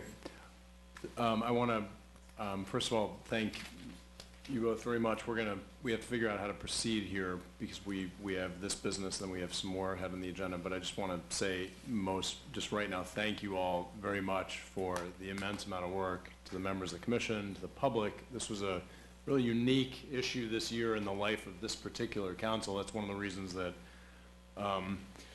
I've been more, I've allowed more discretion in going a lot longer in just the initial presentation here. We had, I don't mean to sound restrictive about the time, but we had 60 minutes on the agenda for this item right now. I think we probably may want to decide whether we go some further with this. We had already done some discussion about having a work session with council in January where we will sit down and we've done some thinking about plotting that out, and we'll chew over this issue ourselves for a couple hours and figure out where we are as a policy-making body. It may make the most sense, given the richness of this presentation right now, to get to that point, or we have some time for individual comments as well in questions. So I open the floor to my colleagues right now for your comments or questions in the time that we have. We can also allocate some more time if we'd prefer to do that. I have just a little piece of information that's interesting in light of the last recommendation that Mr. Mason just mentioned that was earlier in the report about the Liberation Day. The National League of Cities just did its legislative agenda, and this year for the first time it also includes calling on Congress to declare the first Monday in December a national holiday called Liberation Day, because that was the date, actually that week between the last ratification of and the adoption of the Emancipation Proclamation. So, or no, of the 14th Amendment, I'm sorry. And so it's interesting that this would be a local version of that. So I was just, that was something I learned 2 weeks ago, so I just thought I would throw it in. Mayor Sidner, I would like to suggest that we do reserve a lot of our comment and discussion for a work session in January. This has been a lot to take in. Mainly, I would like to just move that we accept the report, and we will use it very much so to inform our deliberations in January. And thank you very, very much. I'm still listening to all of the commentary on the website. It's just endless mine of information, and there's a lot of wisdom in the community as well that we all would do well to partake in. So that would be my recommendation. Is it is getting late. It was an extensive presentation, as it should be, but then we would be really fresh and in position to discuss this more robustly in January. Yeah, and I'd add that I have not gotten through the entire 328 pages. So I did get through the report and several of the appendices, but yeah, I would like to have a little more time before we go into that deep discussion. So that's a second on that motion, it sounds like, but okay, so discussion on that.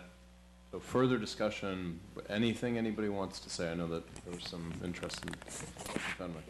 Well, I'd like to just personally thank the members of the commission, and particularly the chair and vice chair.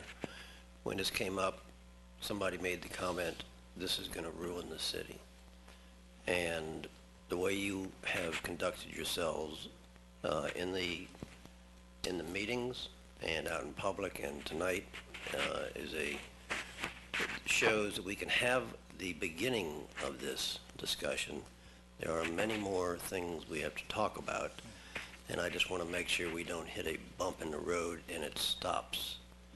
So what I'll be looking at particularly is you will hear a lot of words, and I could probably pick a couple out of that vision statement on the wall over there. But unless these sentiments find their way into the city budget, they're mere words. And that's what I'll be looking at very closely. So thank you very much, every one of you. I think I'm going to wait. I did have a statement that I was going to read tonight if we got into more extensive deliberation, but I think I'd rather have that folded in. But just I want to make just a couple points as kind of prefatory to getting into this.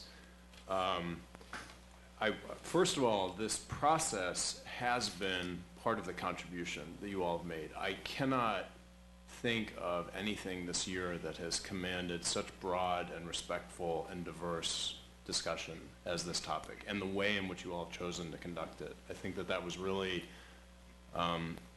cities around the South and around the country are grappling with how to address this. One of the things that I've learned in my research and in listening to you all is that each city's decision will be unique and authentic unto that city and its artifacts. Alexandria's challenge is different from ours, it's different from New Orleans, it's different from Baltimore's. We have our history, these statues have their progeny and their history and their bequest and their figures and so on, and then all the other aspects that you all said, they are unique to us. So you all are helping and guiding us and coming up with an approach that is more Charlottesville than anything else, and that is very important. And I think what you all have come up with, this report and the process, is actually part of the answer. I do think that the city has been transformed very helpfully, and now we have a report that people will read for years and years and years, and the oral recordings, and it is part of the transformation. With that said, now we transition into action. As Mr. Fenwick said, we're heading into a budget season. We just now acted to flag and allocate $500,000 as an initial sum in our budget from the capital plan toward this whole set of issues. When I read the report and the recommendation, there are dozens of recommendations, as there should have been. It's our hard job now to translate, pick and choose among those. There's obviously the big kahuna of the problem, which what happens with the two statues, but there's a whole host of other problems, each of which has a price tag, each of which has stakeholders, each of which has a timeline.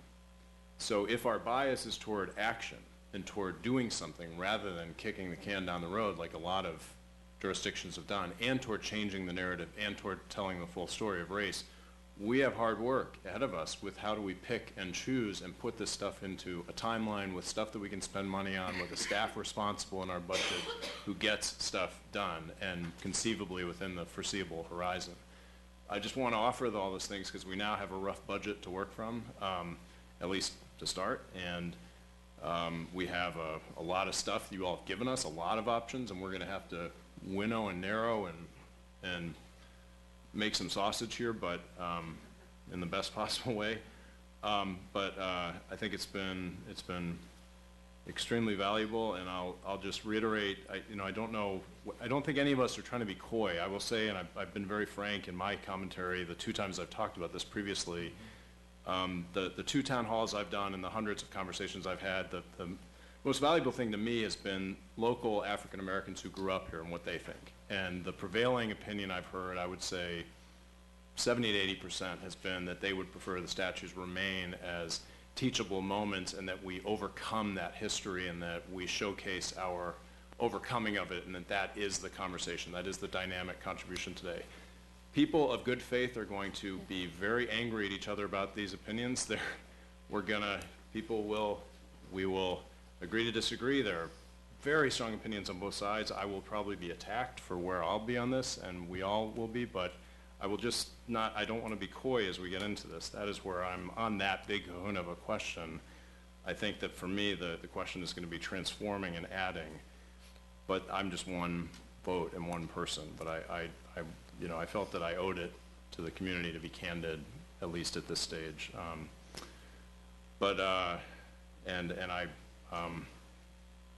I think that we can come up with a systematic approach here that does tell the full story of race, that does change the city's narrative, that has some different moving parts in it, and that really draws from the overarching set of ideas that you all have in here. I just have to call out one little bit because I really appreciate what you said, but your characterization of who is supportive of keeping the statues in place, I think often our perception of community opinion is largely based on who we talk to.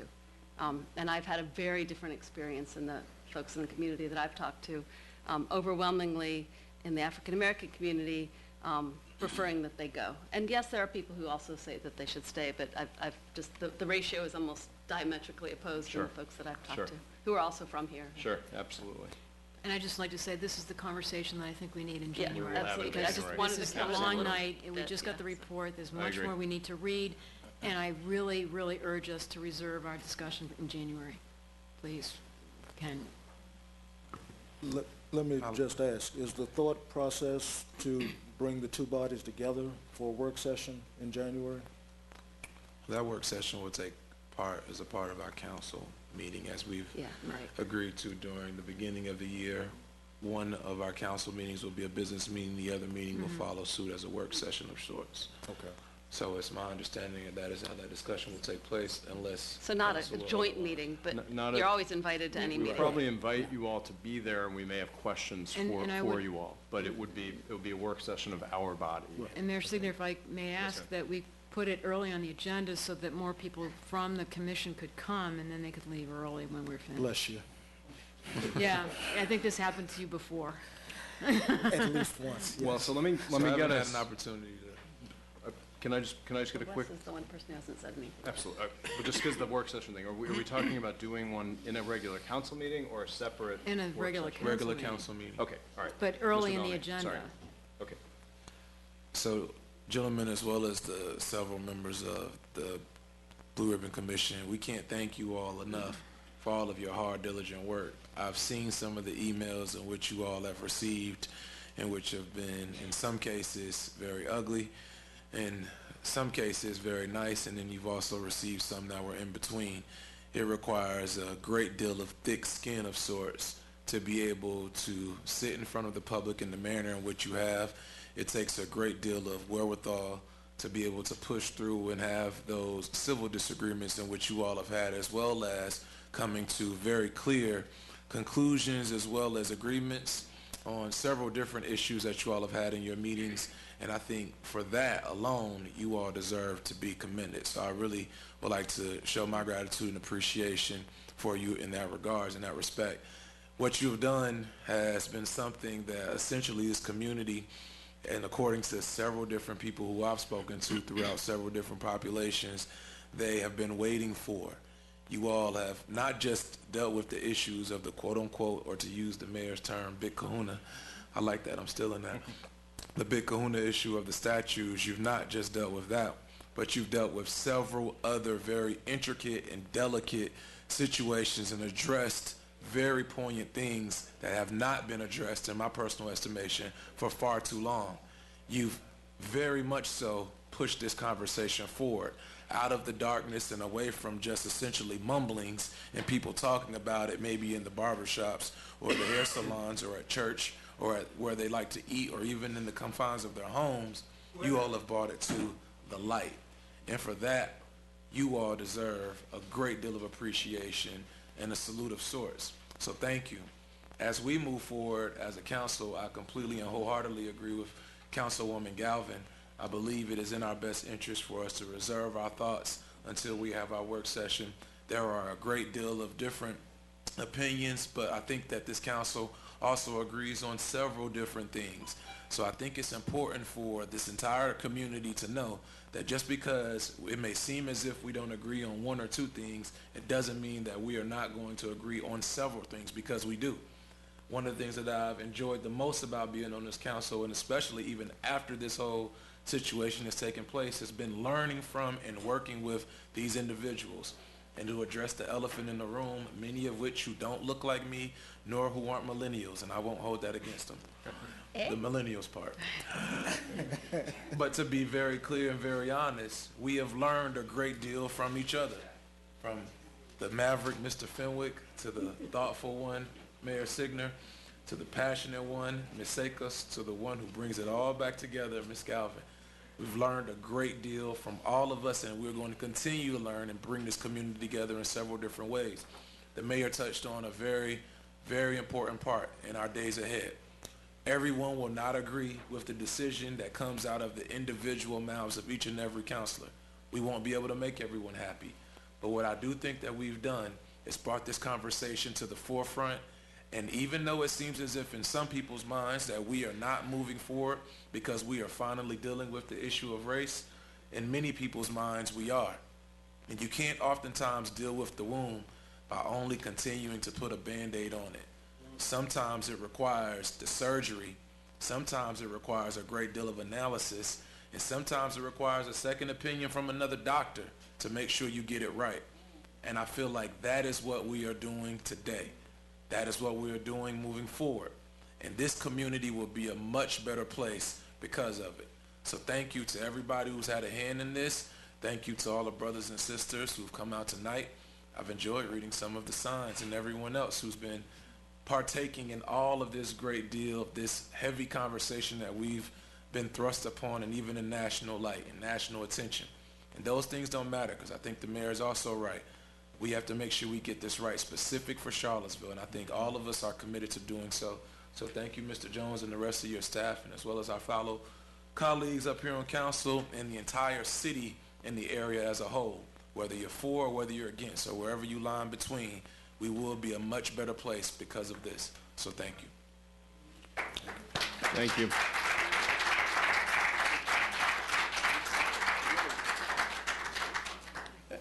And I just want to double down on the thanks to Mr. Jones. It was an unusual thing in this to have the city manager himself both present and staffing the meetings and handpicking a real A-team of our staff, including Charlene Green and Mike Murphy and Kaki Demak, and then it was really a terrific presentation from our lead staff. So it showed the importance that we place on. I think that you see that in the quality of the product. So, all right. So we will come back to this in January. All right. Moving on to the final. Any other final comments? Moving on to the final matter on our agenda, number 6, report Region 10, the Moore Center, proposed changes. Mike Murphy back with us, Assistant City Manager. We have 15 minutes allocated for this item. Hey, Mr. Johnson. I'm sorry, Mr. Johnson. I think I have an error on my. Sorry, Mr. Johnson. You're presenting, or both, or both. Sorry. Okay. Mr. Johnson, you sure know how to clear out a room, man. Good. Happy holidays to City Council and So I everybody think who's that we leaving. have a report from staff as well, so. So, let me just. Okay, let's hold on. Let's hold on one second. I think there's also a report from staff. That's what Is that gonna go first, or? Does the staff go first? Oh. Mr. Murphy, is there a report that we should hear first? We're going to preface Mr. Johnson's comments. Okay. All right, and if everybody could halt their conversation until you've gone in the halls, we would appreciate it. Thank you. Okay. Happy holidays once again. Likewise. Mayor, Vice Mayor, and everybody, all the councilors. I'm pleased to be here tonight. Let me go through this quickly. I spoke on the 21st of November, I believe, about the inebriate shelter and our plans to renovate the Moore Center in order to add 4 to 5 detoxification beds. That was to address the opioid epidemic that is sweeping the nation, but it's also very prevalent here in Charlottesville. At the time, I made a request that I will make again, that the council consider the use of the dollars that are currently going to the Inebriate Center to fund a supportive housing plan that we had for approximately 12 individuals who were using up 68% of the beds at the Inebriate shelter. At that time, the council talked about those who would not be covered by that and sent me away to look at another possible plan. So what I'm adding to that tonight is the potential for an inebriate shelter that would continue, but not at the Moore Center, which cannot house the new detoxification beds, the 10 residential adult male beds, and an inebriate shelter. So I'm presenting the additional fact that we have a place, the Cedar Hill place, that would allow us to continue the inebriate shelter if the council so chooses to do that. Again, 5 beds, but it would be an additional cost because we would have to subtract 2 beds that we would be using the Cedar Hill property for residential services in order to allow the inebriate shelter to move to Cedar Hill. I continue to say, though, that our... Where is Cedar Hill? Cedar Hill is right off Hydraulic Road. Okay. It's, near Stonefield, that center. Near Angus. I considered so what I'm asking for is but actually our initial request on the 21st, we continue to say is our top priority. And that is to use best practices, which is supportive housing, permanent supportive housing, and I gave the example last time about the Step Up program. We had 12 individuals who are still housed. One passed away, one moved to Richmond. But for the most part, these were homeless individuals, alcoholic, who continue to have their housing and have reduced their drinking. A couple have actually gone further into some form of recovery.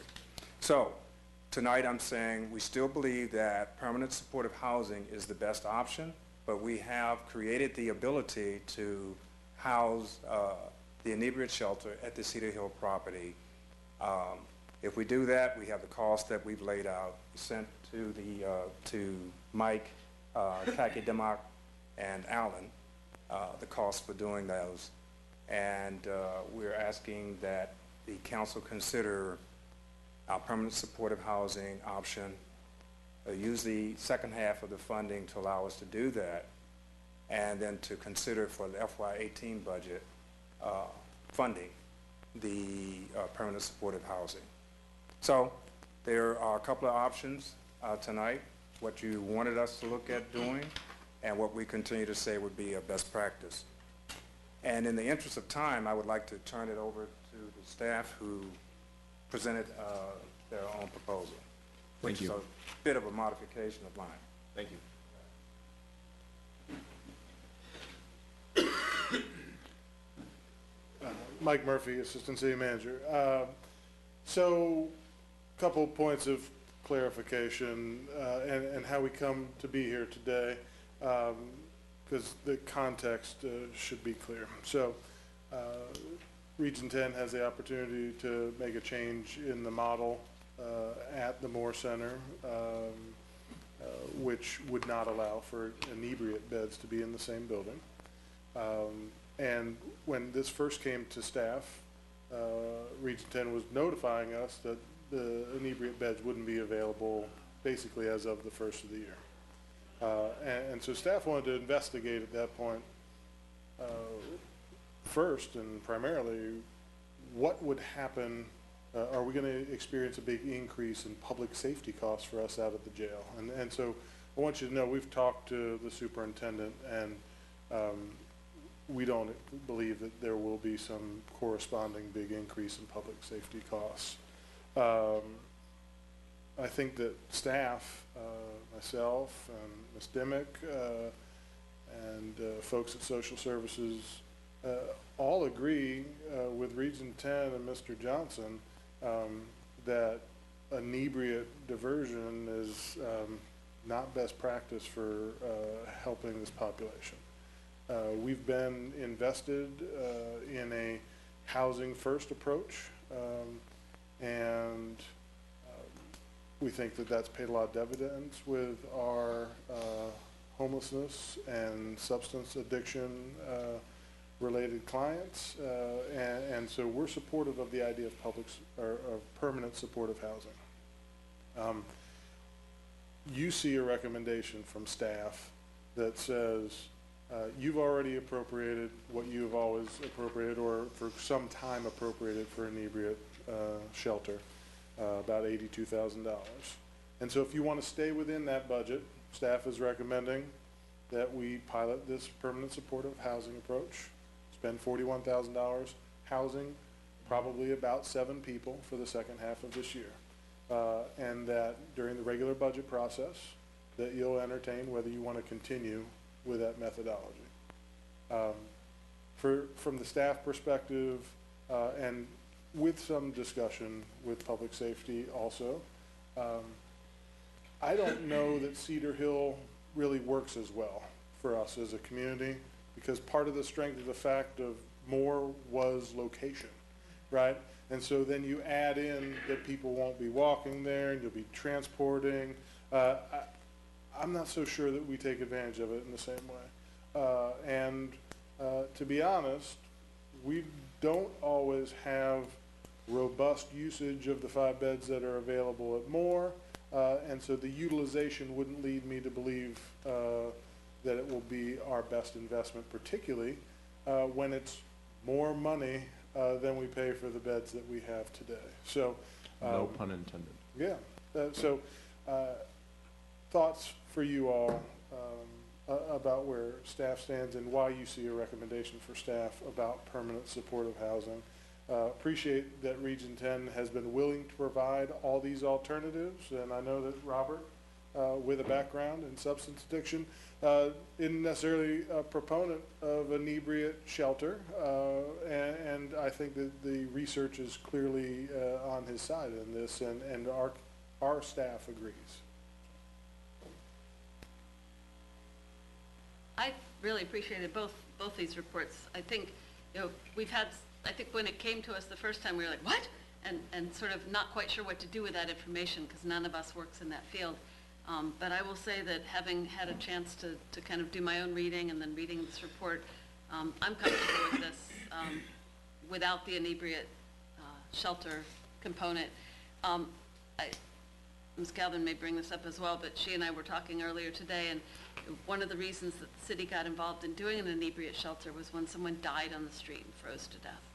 And that's something that none of us wants to happen again. And so I think Pacham has since changed its policies and now allows people to come in if they are inebriated, as long as they can kind of stand up and move and do what they need to do. And so I think that's a shifting thing that's happened since then.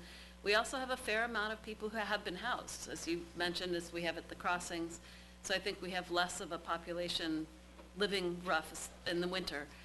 So I am personally comfortable with this, and I'll stop right there. And Mayor Signer, I'd just like to turn this into a motion, I guess. I'd like to, Can I ask one more question? well, I don't know, again, that you make a motion that can precipitate discussion, or we can do it. I have a staff question. Okay, sure. I just wanted to ask, does Pacham need any further help from us to meet the need? Is there, within their existing capacity,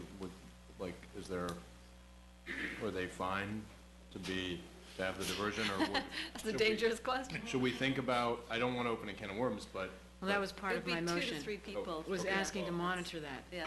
Okay, well, all right, then maybe it'll be moved. Okay, thank you. So, but your point's well taken. So I was just going to move to, first off, appreciate staff's review, and move to accept staff's recommendation that Region 10 be permitted to use its third and fourth quarter funds, i.e. $43,330 to pilot permanent supportive housing services to the frequent users of the public inebriate shelter. And that second, that we would entertain staff's recommendation that Region 10 be permitted to amend its FY18 contractual budget submission to include $83,227 to provide permanent supportive housing services to 7 frequent users of the public inebriate shelter as per the 12/19/16 staff memo. And finally, that to respond to concerns about relying solely on our low barrier shelter, Pacham, to accommodate individuals impaired by alcohol as long as they are able to maintain control of their body, we request that staff monitor the impact of closing the Moore Center and Inebriate Center on both Pacham, the jail, and our community at large. I would second that. Okay, so we have a do you second. want- Any discussion or questions? Or The presentation one on thing it? that I would like to add is just basically a statement, which is in a way a tribute to the Moore Center. So I do think it's important at this moment in time to acknowledge the fact that next month, for the first time in 35 years, our community will not have in Charlottesville a public inebriate center. Our center was open because the local jail board asked the city to develop an alternative way of managing the almost 2,000 drunken public commitments that occurred in the early 1980s. A wide community discussion led by Mo Moore, who's the namesake of the Moore Center, created a shelter for homeless alcoholics that succeeded in its primary mission of keeping people addicted to alcohol out of jail, but toward that goal also saved an unknown number of lives. The heart of this community initiative was Steve Rosenfield, Pat Smith, and Mike McMahon. The shelter eventually became known as the Moore Center, but due to changing state regulations, was required to evolve into a detox program in 1991 that was replaced by residential treatment in 2002. During these years, the public inebriate service continued, and hundreds, if not thousands, of people were helped. I've met them every day, every month of the year, in large part because of my husband's affiliation with the Moore Center. They are now often productive citizens and healthy. These lives are changed in part by a dedicated staff, many of whom I know personally, who were available when their fellow citizens were in need. Among the staff were city residents Michael Costanzo, my husband, Roger Brown, Downing Miller, Daisy Dyer, Chester Walker, Jean Thorburn, Sandy Brown, and some who have since died, John Grasnick, Kelly Bowling, and George Walker. These staff were a part of a broader community effort to address the issue of homelessness that included the creation of TJAC, POCHM, and our current Housing First initiative. As a result, DIP commitments at our jail are now a quarter of what they were before the opening of the shelter. So as we act to eliminate the public inebriation center that has served our community so well for so many years, I am grateful to the many people who provided this valuable service to our community every hour of every day of the last 35 years. Thank you. Thank you. I don't. Thank you. Thank you very much. You had to add the very much, huh? All right, thank you, Ms. Galvin. Thank you to your husband for his service. Any further discussions, question? We're ready for a vote? Are we vote? All right, all in favor? That carries 5-0. Thank you all very much. Good job. Thank you. All right. And sorry for putting you at the end of the agenda again. Sorry. All right, we move on now to other business. I have one thing that I'd like to bring up, but I'd like to defer to anybody else if they have.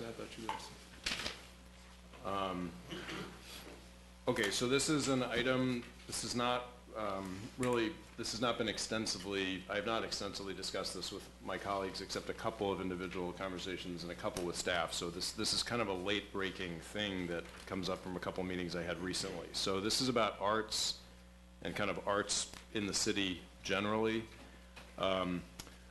At the beginning of this year, we allocated $57,000 for arts funding as opposed to for kind of general arts funding. This was in the later stages of the budget process, and we did that because we decided not to fund a couple of arts requests that we had. In part that Piedmont Council for the Arts had made. This is like 6 or 7 months ago. Piedmont Council for the Arts, wonderful organization, but it's basically, what I'm understanding, sort of is really at a standstill and has had some serious internal problems with their board and executive director and so on.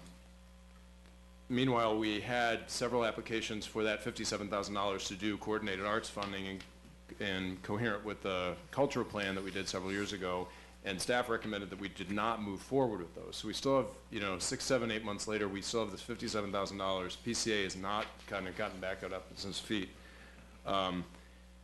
which means that as of right now, we don't have really an arts infrastructure in this amazing world-class city with an arts scene that we should have be very dynamic, but we actually don't have any real strong organization that's running it. PCA there was a sort of ad hoc group of nonprofits that did an application to the Charlottesville Area Community Foundation to try and get a 3-year grant. That didn't happen, and they were sort of going to be the replacement PCA, and that didn't happen. So we've had kind of a series of setbacks. Meanwhile, there's no nonprofit. PCA kind of oversees the Art in Place and First Fridays programs, but they're not going to be that strong to do that, much less do new festivals and we have this set of arts organizations that are in the ABRT process, but they're not really part of a robust, separate system about arts. So all that I would like to ask and suggest, if my colleagues agree, and we can discuss it, I don't want to spend too much time on it, and this is after meetings with stakeholders, including the head of the Virginia Film Festival and New City Arts, is that we get advice from staff on what it would look like possibly to have this be a staff function. So at the NEH 50th anniversary, I talked to a bunch of other people from cities and states, and they said, well, if you don't have a very robust nonprofit partner, you can have a city arts director. So that's an option. We haven't had it in the past, but we always had PCA in the past. So right now we just have basically nothing, and we have this money that we haven't been able to spend. This is not that functional. So I'd like to just get advice from staff and research and options for what a city arts function would look like. It could be in Parks and Rec, it could be in economic development possibly, it could be a half-time position, it could be full-time. We are a smaller city, which has been pointed out to me, so maybe we don't want to spend a lot of money on this, but maybe I just would be interested in looking at what like-sized Virginia cities do when they don't have a nonprofit partner, and how could we have meaningful arts infrastructure in this wonderful city? So my proposal is that we ask staff to come back to us in January or February with some options that we could fold into the budget cycle for how we would make arts direction be a city function.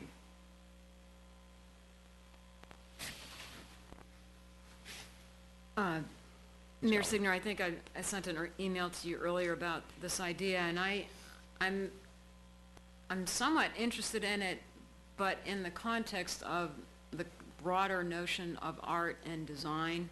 And actually, it was at the November 30th, 2016 work session with Place Design Task Force, Planning Commission, and Council, and I believe it was you that brought up the idea of having an office of the architect that would actually monitor all the work that we're doing to improve our planning and design capability from a city building standpoint. I see, in many ways, the Place Design Task Force, as a task force, is supposed to be temporary. Its jobs hasn't been completed yet, in large part because there is no staff internal that's monitoring all the things that place looks at, of which is public art. So I'm interested, but only in the sense that it would be part of a broader role for a person or an office that would be doing bigger things related to urban design sustainability. But just to have one position in the arts, when I think of all the other big needs we have right now to get our city functioning smoothly and to get the results we want from a sustainable, equitable, and aesthetic standpoint, I see that it's one task of a position, but not the only one. Okay. And I might add that the Place Design Task Force recommended a position like that in 2013, an office of some stature like that. Okay. My response to that was that, yeah, I wanted to get advice about an architect too, a lot. I think that and we had a really interesting discussion, yeah. But it's a different, having a licensed architect is different from what I see as a staff administrator of arts grants and programs and festivals and so on. They're different levels of seniority and professional qualification and so on. Pay scale. Pay scale probably, but I think it doesn't necessarily have to be, as it was said that night, it could be a landscape architect that is in that role. It's part of that process. And I'm just saying that maybe that is a part-time position under that, but I don't want it feels a little bit like a tail wagging the dog when we have such a bigger need. That's my personal opinion. I haven't been particularly enthusiastic about having a arts person on staff, and I'm still not. I don't have any objection to asking staff to go through with it if it's something that a majority of council feels like they might actually do. I'd hate for staff to just spin their wheels for something we're not going to do. I agree. Mr. Bellamy and Mr. Fenwick, do you all have any thoughts on this? Well, I kind of like Kristen's approach. The idea of government art scares me. But I would agree with what Kristen proposed. As I sit here, I wouldn't be a big proponent of it, but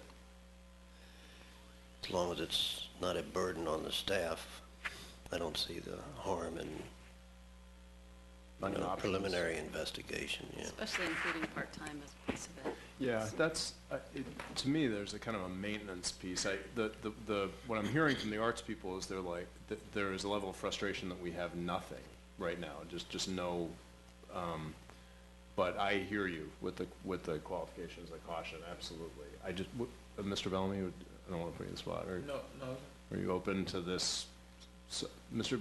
Jones, is there any way of doing this with it being not a lot of work? It's kind of and I just throw it together quick and dirty. Just some preliminary investigation to us, and maybe even telling us, look, this is what it would be to do more work on this, but it kind of some initial low lift guidance. We can do an initial.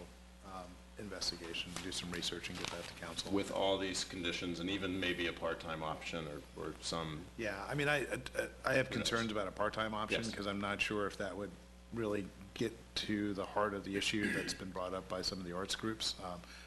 But we can certainly take a look at what other municipalities are doing, especially our size. I would also add, perhaps there's, without making it too complicated, maybe there would be a way of double hatting somebody within our government who works with organizations that would have an arts focus. That may be another We have an option. opera singer in HR.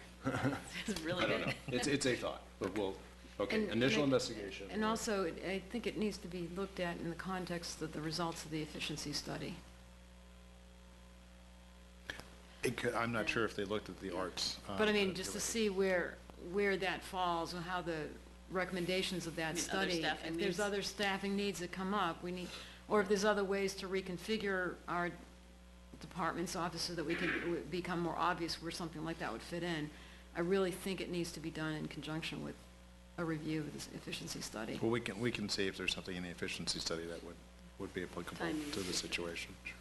Okay, thank you very much. Any other That business? tepid support for your proposal, Yeah. I think will get Oh. us moving forward. But, I mean, I do think, I mean, before we real leave this topic, I mean, It is a real issue. it is important also to think about what you brought up on November 30th about the town architect. I really think that we're at a point where we are are we going to be at a point where we're hiring more staff, permanent staff, or are we going to be always needing to get outside assistance to execute our plans and our vision? That's a big question. And that also is an efficiency study question. I think that, again, this is even more on the fly than this item, but I would very much like to receive the same level of soft investigation about that idea in like Virginia cities. How do they have an architect involved? It seemed that there was a lot of enthusiasm for that. when we Arlington had all County the- has it. Arlington County has but they're several times our size, but it would be, it seems like you could have some possibilities for that. Is there? I was the town architect for Fauquier County, but I was Were you on hired, staff? I was hired as a consultant by them using developer fees. So I was their community architect. And actually, and I'm not terribly supportive of having an on-staff architect, just because I think that, to have somebody full-time, they would almost have to make work, and it just feels like that's not something we're always needing. But I would be interested, if staff is looking into that, to look at the idea of, the kind of on-call On-call. architects, somebody who has a private business, but is, sort of like we have on-call people for meeting leading and mediation and things like that. And the reason why that is just something to work in, though, in terms of I think our zoning review and our process, because there are so many times that it would be really important to have that right meeting at the right time with an applicant that would understand whether or not this project is working. I will say that in the law world, that's sometimes how councils to organizations are set up. They are like, for a long time, the governor of Virginia didn't have an in-house counsel. They had a lawyer who worked with them. Similarly, you have organization cities, they may not have a staff counsel, but they have somebody who is their lawyer, but they have a separate business, and it's cheaper for them, and it's more resilient and more tailored. It doesn't have the make work problem. So it'd be very, is there support for at least getting some? And I would like to get a read from the planning commission on this, too.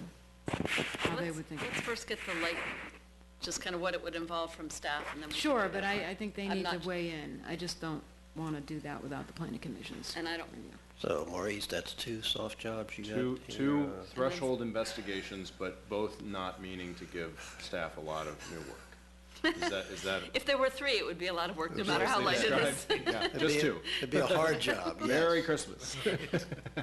Are you two okay with these two things? I'm fine. I would agree with Kristen once again. I'm just, Yeah. we give Maurice all these soft jobs. When do they add up to a hard job? That's the A problem. million here, a million there, sooner or later, you're talking about real money. Who was it who said that? Well, you also could come back to us and say that this is not feasible.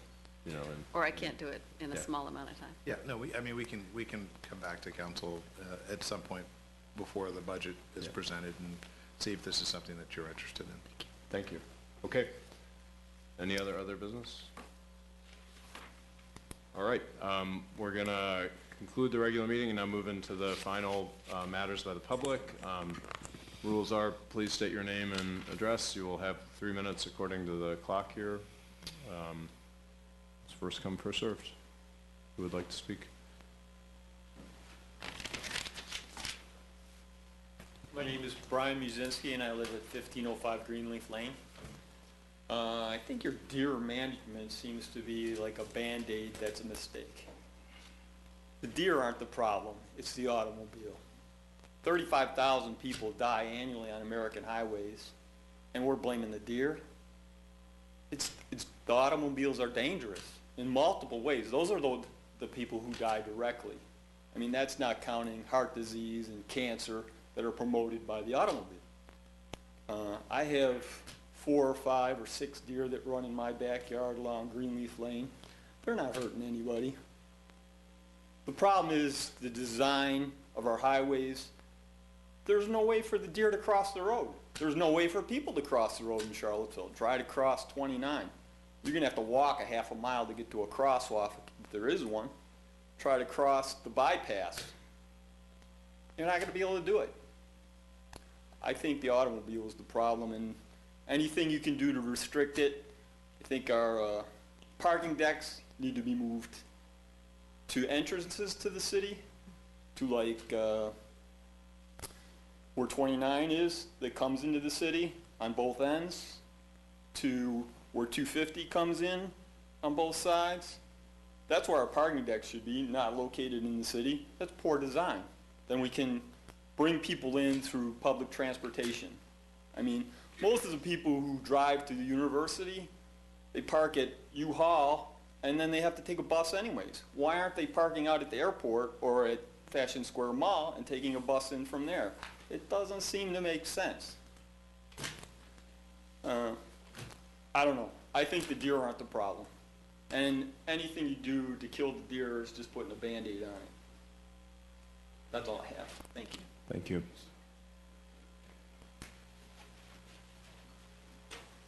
Mason Pickett, Albemarle County. Ms. Seiko said on the news this morning that the statue should be removed because it honors a Confederate Civil War general. So I thought about it and I went over and looked at the statue today.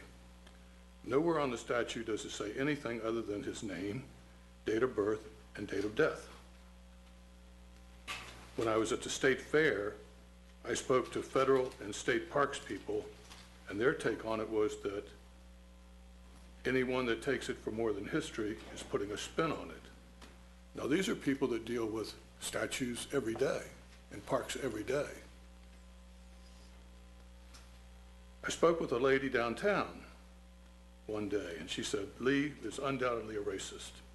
And she based it on the fact that she said he was a KKK member. When I spoke with people at Washington and Lee, they said it's absolutely incorrect. The gentleman that I relied on the most was a minister, ex-minister from the Episcopal Church there on campus that had said he had read hundreds and hundreds of letters, and nowhere did it even come close to anything like that. The committee talked about moving the statues to McIntyre Park. They said they don't want to make it look like they're trying to hide the statues. Well, of course they're trying to hide the statues. In 20 or 30 years from now, that will be your new Central Park, and you won't have solved the problem. I wish the committee, the Blue Ribbon Committee, would have invited someone from W&L and the federal and state parks. 3 things I'll leave you with. A little bit of knowledge is a dangerous thing. It's easier to start a ruckus than it is to educate. Once incorrect information has taken root, it's hard to dislodge, but it can be done. Thank you, folks. Thank you. Welcome.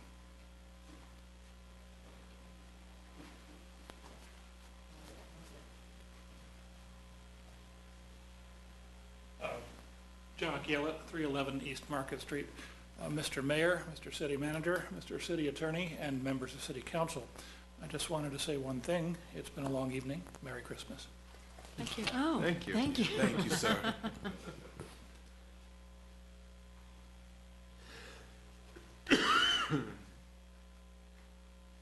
Good evening. I'm Mike Johnson. I live on Northwood Avenue in the city. Thanks very much for all the work that you're doing here on a regular basis. It can be, boy, it can be a long night, can it? And some of the things you're listening to are, more interesting than others. But what I have found, and the reason I'm here tonight was because I've been going to many of the Blue Ribbon Commission meetings, and I have to say that it's been really transformative for me in many, many different ways. And, part of it was when I went there, I really didn't have much information, and I didn't really know the history. I'm not from Charlottesville originally, but I've been here for 35 years. And I have to say that after getting involved and going to the meetings and hearing all of these different things, it got me to start researching things. And so one of the first things I found out was, of course, at the time of the Civil War, Charlottesville, Albemarle was a predominantly black community. They were the dominant group here, and of course, most all of them were enslaved.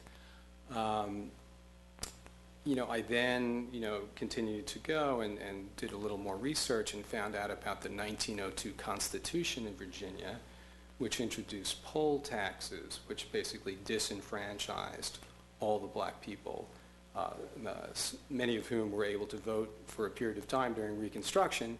But then the 1902 Constitution, there was a very famous quote, and it's fairly offensive, but I think it's worth repeating, and it was essentially that within 5 years, there will not be a darky that's able to vote in these elections. And so that was 1902. We then, in 1915, have the screening of Birth of a Nation in the White House, which also coincides with the rising, the second rising of the Klan. And so we start to see a picture evolving and developing as to who had the power to make these decisions, who controlled the city government, what was the whole purpose of these statutes. And I was really surprised to hear, because there were a lot of historians that came to the Blue Ribbon Commission, and they were all saying, at least initially, all I kept hearing is, don't take them down, don't take them down.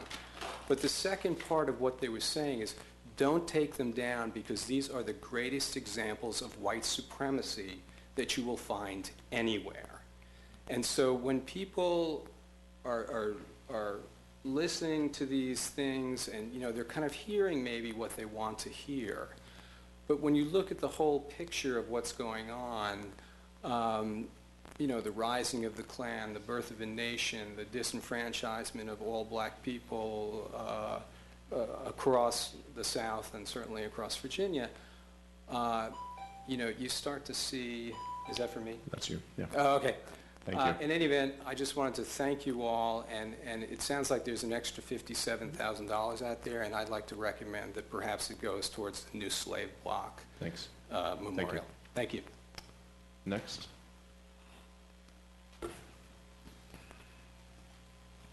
Ladies and gentlemen, good evening. It's very late, and I appreciate your perseverance.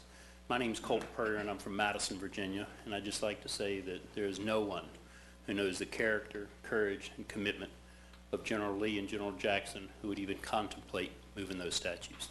Thank you. Thank you. Anyone else?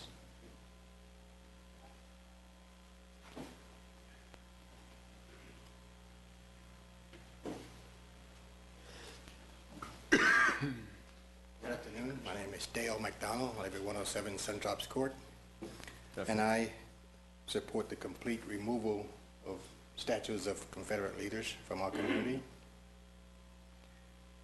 I think it's pretty evident that these statues are a divisive influence, and I believe as long as they remained with us, they will continue to breed distrust, discontent, animosity, and agitation. I think they should be removed as soon as possible.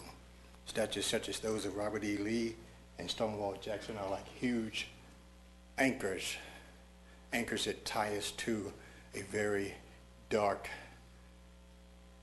and destructive period in our past. Those huge anchors make it very difficult for us to move forward as a united community. And they should be removed so that we can move forward as a united community.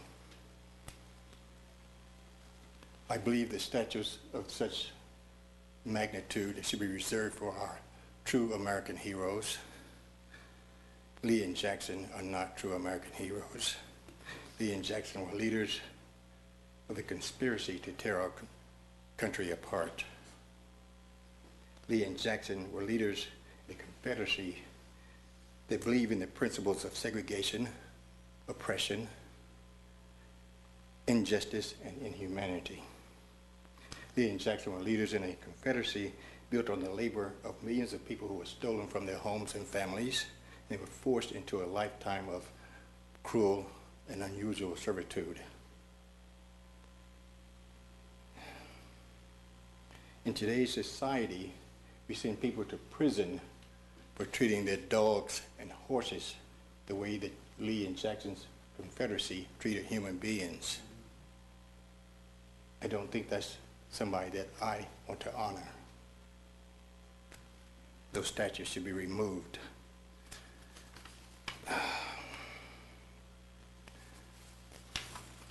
Earlier this year, I attended the press conference at Lee Park when some of our community leaders were expressing their desire to have the statues removed. And I noticed I stood there amongst several dozen people who were waving Confederate battle flags, and they attempted to shout down our leaders and elected officials and denied them the right to speak. And I wonder why it was so important to them that they not allow that voice, our local leaders, to be heard. And I believe it is because to those people who are still waving their Confederate battle flags, those monuments, those statues are more than monuments. I believe those statues, to them, I guess I'm finished. 3 minutes goes by past. Thank you very much. Thank you. If I might conclude just briefly. I think even the most despicable parts of our history deserve to be commemorated in some manner, and that is, to me, a despicable part of our history. But those statues are not the way to do that. Thank you. Thank you very much. If you have that digitally and would like to email it to us, we could read the rest, which is Charlottesville, or council@charlottesville.org. Yep, thank you. And that's for anybody who doesn't get to finish their 3 minutes. Okay.